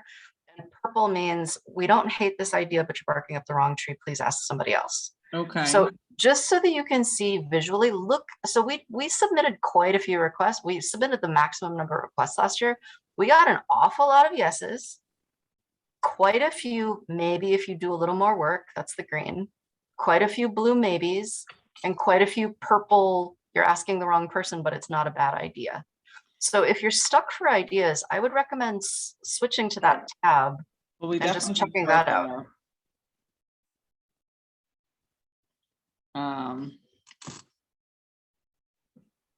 for sure. Because even if it's a yes, that doesn't mean we shouldn't have it on this year's, right? I mean, Right. a yes doesn't mean done, does it? No, not at Yeah. all. Right. Mic is on. Mr. Du, your mic is on. That's what I just said. Okay, here, for example, here's one that was from the Parks Committee. This was do you remember this? The request for Right. improved visual signage. So Yes. the Parks Department said the agency agrees with this request and will accommodate in part. Now, they didn't expand on that, so you could just include this again. Although I would say, you know, you're limited to how many, there are limits to how many you can request. So if they already said yes, maybe you want to focus on something else instead. I think we should include it at the moment, and then if we need to make cuts, we can certainly make cuts. I think there's a big difference between them agreeing and actually something getting done. Yes. Plus, as you know, if they say yes, it takes a few years. Yeah. Yeah. Yes. I don't recall if this came from Parks or from Transportation, but it's categorized under infrastructure. No, that did not come from Parks, as I recall. No. Should we start with that? Okay, so here's a purple one. Construct a plaza on the triangle bounded by Flatbush, Atlantic, and 4th Avenues, known as Times Plaza. This is not in the city's budget jurisdiction. Contact OMB's Community Board Unit. The agency agrees with your request, but the funding decision follows a different budget process. In this case, a request for proposals and a local level decision. So something like this would actually come before the community board anyway in a different process. And this project is already being designed and built by a private entity. It starts with an A. John, do you remember? Atlas, Ultra? No, whichever Ally. A you pull. Ally. I think it's Ally. Okay, here's a park one. Board requests the drainage be installed or repaired at the basketball courts in Washington Park. There it is. The courts are flooded for several days after it rains, rendering the amenity unusable. The courts are used for group play, roller skating, playing catch, or free play in a gated area. The response was, Parks funds are insufficient for this project. We recommend that this project be brought to the attention of your elected officials, i.e. the borough president or city council member. The agency does support this request, but funding is not available at this time. So they're saying, we like this idea, but you should apply for discretionary funding through your borough president or your city council member. So that would require a committee action, but that could certainly be pursued. We should keep it on there for prominence. It would seem, and visibility. You could. Same for upgrading the facilities. I believe this was about the skate park. Department of Parks funds are insufficient for this project. It was the same response. We Yeah, support this I would request, like but we to don't have the funds include for it. that. I would like to include that. Agreed. Yeah. Okay, so let me just put Pete.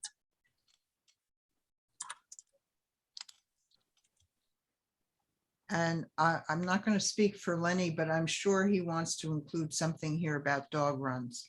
Yes, I do. Thank Do you. we want to for the, repeat this? Do we want to repeat the roof and parapets of the Brooklyn War Memorial?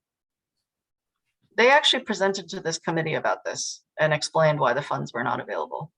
But you can ask for it again. And didn't they say we had to go to our representatives for that? That it wasn't the same So, as?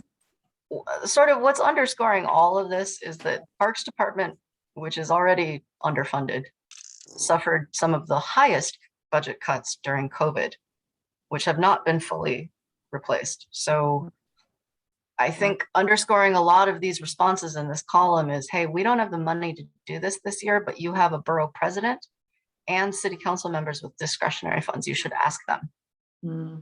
I don't believe the community board does a lot of that. And we could, because those are opportunities to ask for funding more often than just this annual exercise.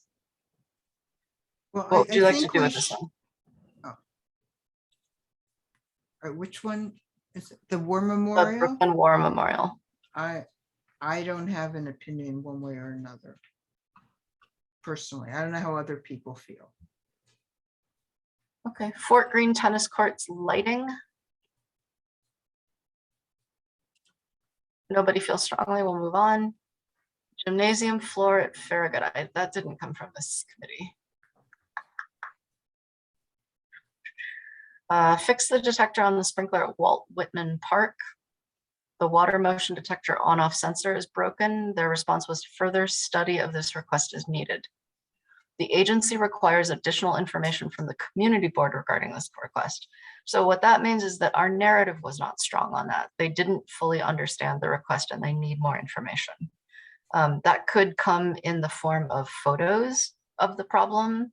Didn't another park have the same problem? The one that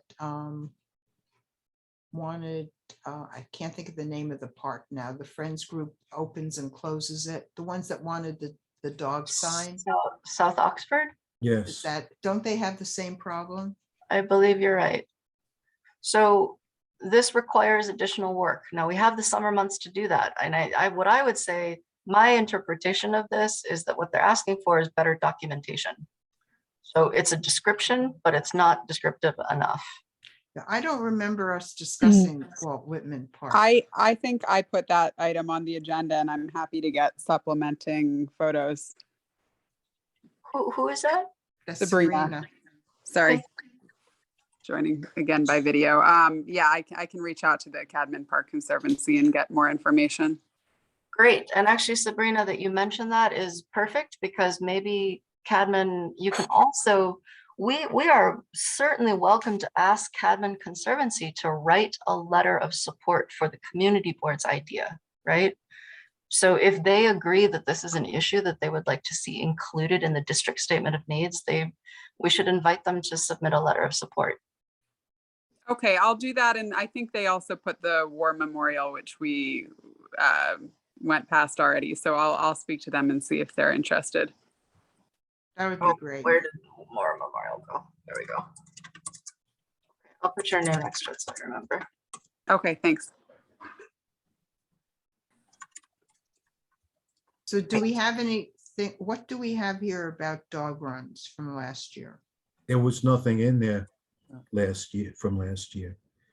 Now, from my perspective, and again, I hope to raise right here. this. It's Was right. it there? Yeah. My goodness, Lenny, we I spent so thought it much was time left on out of this. the final. I thought it was left out of the final. Oh, so let's review. So it's a design and construct a dog park for off-leash exercise and play according to Parks Department estimate 1.1, etc. This request is not recommended for funding. The agency does not or cannot give priority to funding this request. That is all they said. Now, They may have changed their viewpoint in the year, number one. And my number opinion two, I think we also have to get them to consider other places for a dog run. Well, my opinion is they did change their opinion, or they would not have called that dog meeting a few months ago. That they ran. They ran that. No, meeting. that was not from the Parks Department, really. But they were running that meeting. that meeting was not specific to Councilwoman. University Place. That meeting was. I know that. That's not what I'm saying.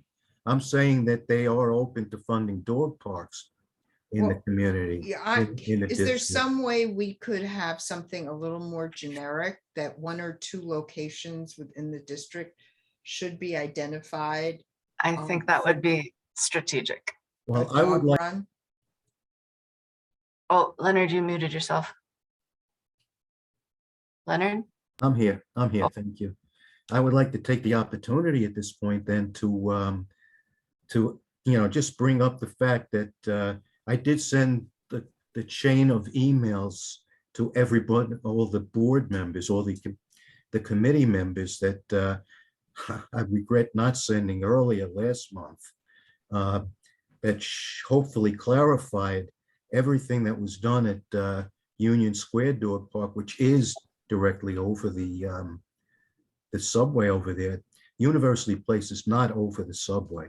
It just isn't. And all the talking and corresponding I did with the Friends group over there tells me that the Parks Department not only was 100% in favor of it, but they were 100% behind the reconstruction of it, including all the things that we were told was reasons that it wasn't inappropriate. The drainage was done there. I was told just recently how the drainage worked, how it was done. They ran it right into the sewer line. And the Friends, the man I'm talking to over at that group, asked me, is there a sewage drainage right there, near there? Well, I went out, I was walking past there later that afternoon. Yeah, it's directly adjacent to it, within feet. All right, of, so where it would what, be. So, well, just the point is that it is very appropriate over there. And I think it's the most ideal place I in think our what we should district. do is make that a little more generic and then mention perhaps it could be there. But, you know, it's just that the district needs more dog runs. Absolutely. There are more dogs now. And so I want to move on because the time is fleeting. I just want to give anybody else, any of the other committee members a chance who haven't spoken. Okay, I would like that too. I just One need minute, to just say a something. chance to make a recommendation. Is there any other committee member, Jennifer, Candace, who haven't had a chance to speak that might want to address something at this point? Does anybody want to sponsor this Fort Greene tennis court request? I do. So sorry, who's that? Jennifer. Yeah. Okay. All right, so I think at this point we should move on. I think this is a good start for this evening, and please take a look at this if you didn't have a chance to, and see what you think is most important, and if there's something new that should be included. You know, we've certainly now added the New York City bike polo proposal, which we didn't have last year. And so now, Leonard, you said you had some other committee business.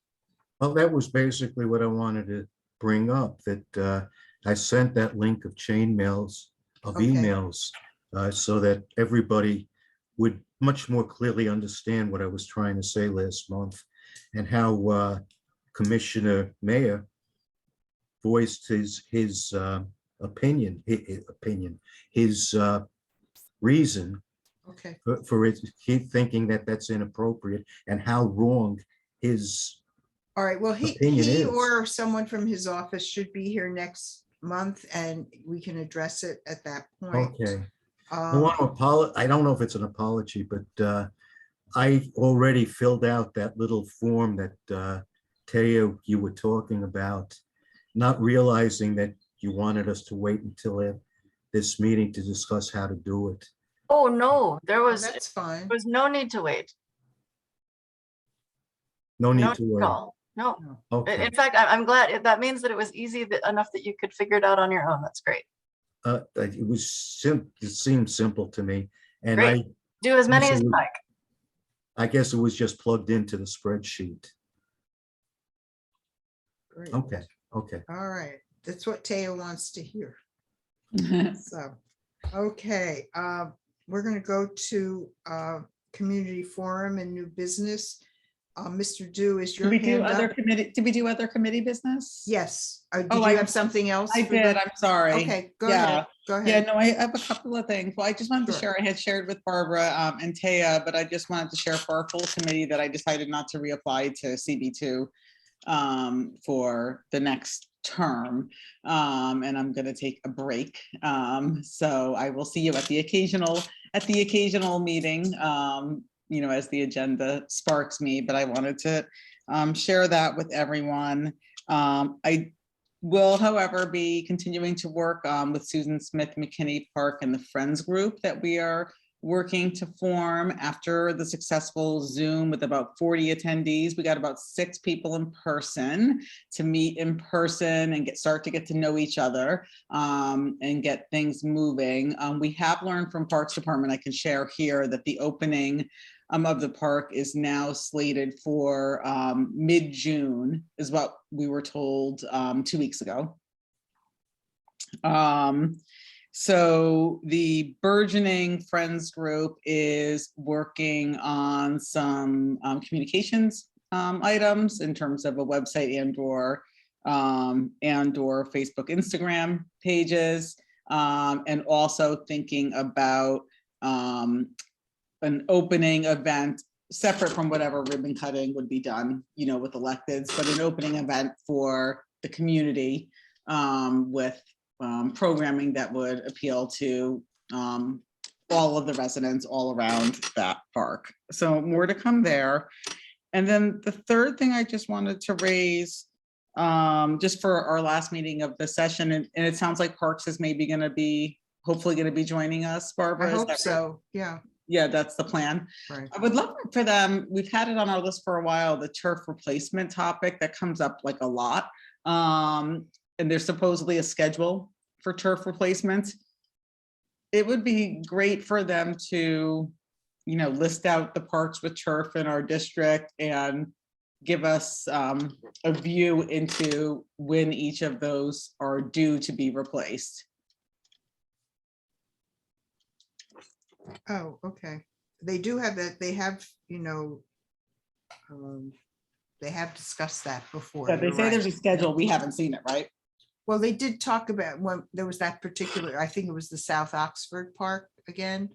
It turned out it was on their schedule. Do And we so- know, I mean, do we know when it is scheduled for? Well, I think they moved forward on it soon after. Yeah. A 12-year cycle. Wow. But that's certainly something we could, you know, discuss further with them. Yeah, we've never seen a schedule. Yeah, I mean, it would be good to know. I feel like we get a lot of questions about the turf in general. Yeah. So Suzanne, I was going to certainly say something at our next meeting, but since you brought it up, I personally can't thank you enough for all your contributions to this committee. And we couldn't ask for a more engaged, more on top of things member than you, and you've even brought in other people. So we thank you for that. Thank you, Barbara. And, you know, expect you to even still come to our meetings from time to time, and you can always become a public member. And maybe next year you'll reapply and come back on the Full board. circle. That's where I started as a public member. So thank you. All right. So we're going to move to community forum at this point. And Mr. Du, I know you've been sitting there patiently. Did you want to start us off? Well, I want to start off by making a motion to not accept Susan Quint's resignation. I would certainly second that. I just had a question about parks. Do parks fall under ADA? And if so, is there any park that has an elevator that takes folks to a different level of the park that is not otherwise accessible? It is my belief, I think we've heard the Parks Department talk about ADA issues. And clearly, and I assume you're sort of thinking of Fort Greene. I don't know any other park that's hilly. I am actually thinking about Fort Greene, which is a couple of blocks from me. And it's windy when you try, it's winsome when you try to walk up to the top level of the park. I was also listening to the Governor's Island and just wondering when the presenter talked about the higher section of the park, how that related to ADA, if it does. Well, there might be a, you know, if not a ramp, an area that, you know, I think you're mentioning this, I think in one of the new redesign proposals for Fort Greene, it is certainly to make it more accessible. I believe it included an ADA ramp type, it's not a ramp, but Okay. an area of the of the grade of the it. grade, thank you, would be with ADA compliance in mind.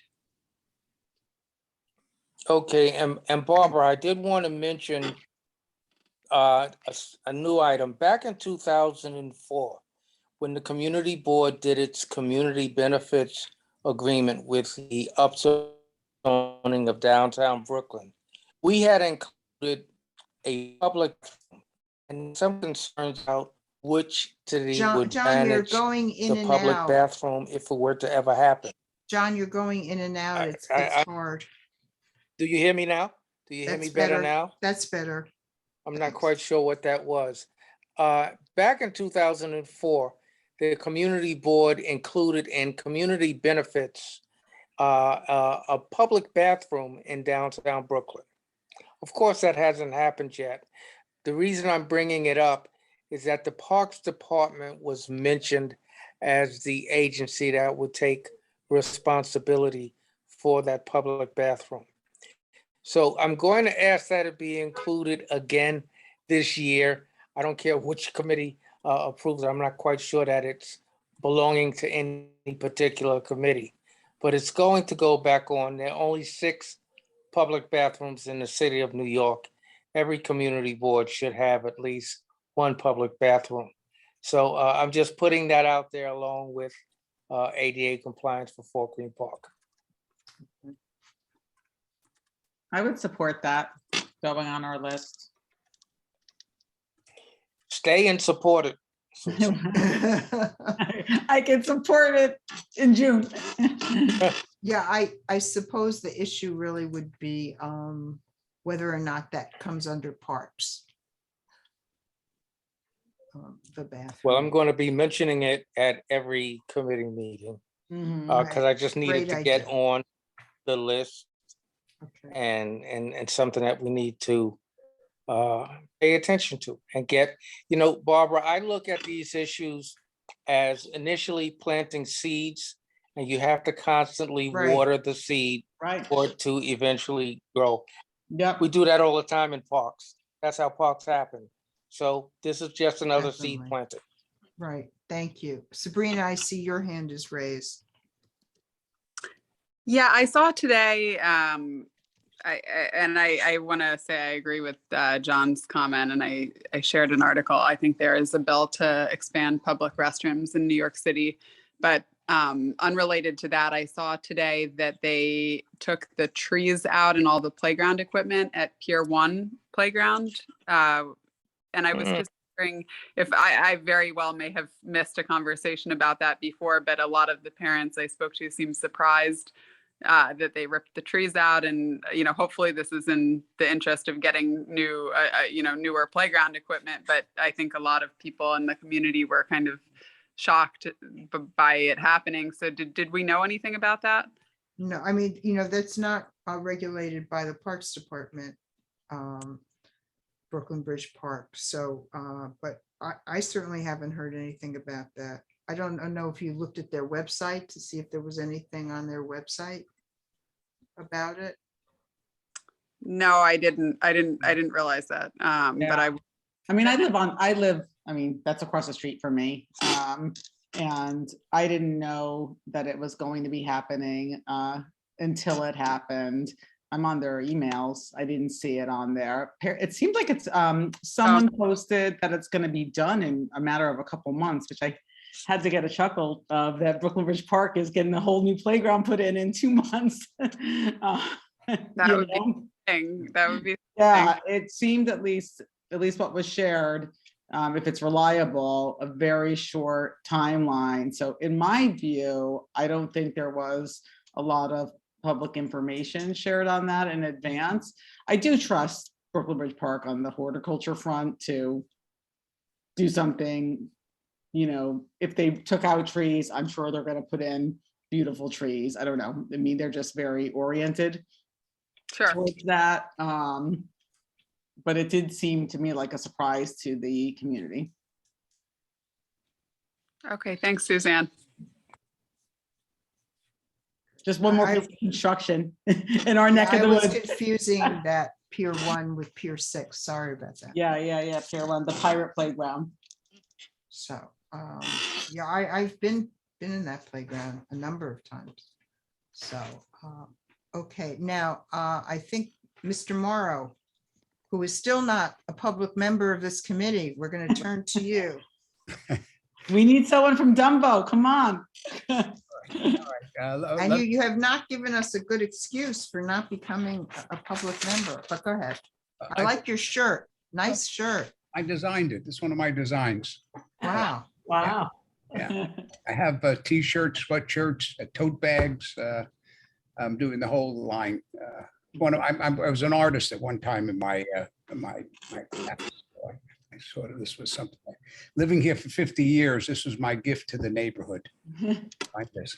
At any rate, in line with Mr. Dew was saying about watering the seeds, I am the captain of the New York City Park Stewardship Program for the North Sites. You all know all that. It's late. We're always looking for stewards. At the last general meeting, I mentioned that the Super Stewards Program and the broader Parks Stewardship Team has a service member opportunity starting in September or AmeriCorps. I figured out how to get it into the chat. Wait, hold on. Let me just, this is the, okay, here we go. That is the application. Please, if you know anybody, the website to apply for the this AmeriCorps program. It's going to be 9 months starting in September. It's a great opportunity. A lot of the people that are in the stewardship program that I work with and have been working with for a number of years, all started, a lot of them started by being in this program. Some of them even went to other cities, other states. It's a great opportunity. So please let it get out there. Again, Trees New York is always looking for opportunities to work with people. I also wanted to state, I'm very proud to say that I am initiating a stewardship program at the Dock Street School and PS 307, hoping to begin this September. I'll be working with the Steward Program and with Trees New York to teach young people how to deal with, maybe take over some tree plots. I'm thinking of the bus stop, also to work with the Dock Street School. So that's very important to me. I had a lot of things to say, but it was a long night, so I'm just going to save it for the next meeting. I'm always, again, as I always say, I'm honored to speak here at your meetings, and I wish you all a thoughtful next few weeks. Thank you. Taya, do you see anyone else who has a hand raised to speak? No. No. Okay. Any new business? All right. Again, I just, Rosamond Fletcher, I see you're here. Did you want to speak at all? We're delighted to have you. No, I am here because we like to stay in the loop, and Shakara, one of our staff who joins all these meetings, is on vacation this week. So okay. I'm joining in her place and happy to hear everything that's going on with the Statement of District Needs. Also, as mentioned on the Fort Greene Park ADA stuff, it is definitely always a work in progress at Fort Greene Park, given the hills, but the Parks Department does have several new pathways that will provide ADA access to the monument as part of the planned capital improvements. I thought so, right. I think we've seen those designs. Yep. Thank you for that. I appreciate it. Yep. All right. I think we're at the point of the meeting where I would entertain a motion to adjourn. Silence. Jennifer and Leonard. Okay. I assume everybody is in agreement. Thank you for your interest tonight and your forbearance at the hour. And as always, thank you to the committee members. I really appreciate your participation and being here. So have a good and safe night. This is a good night not to be out, to have to go home now because of the weather. So yes. take care. All right. All right. Good night. Bye.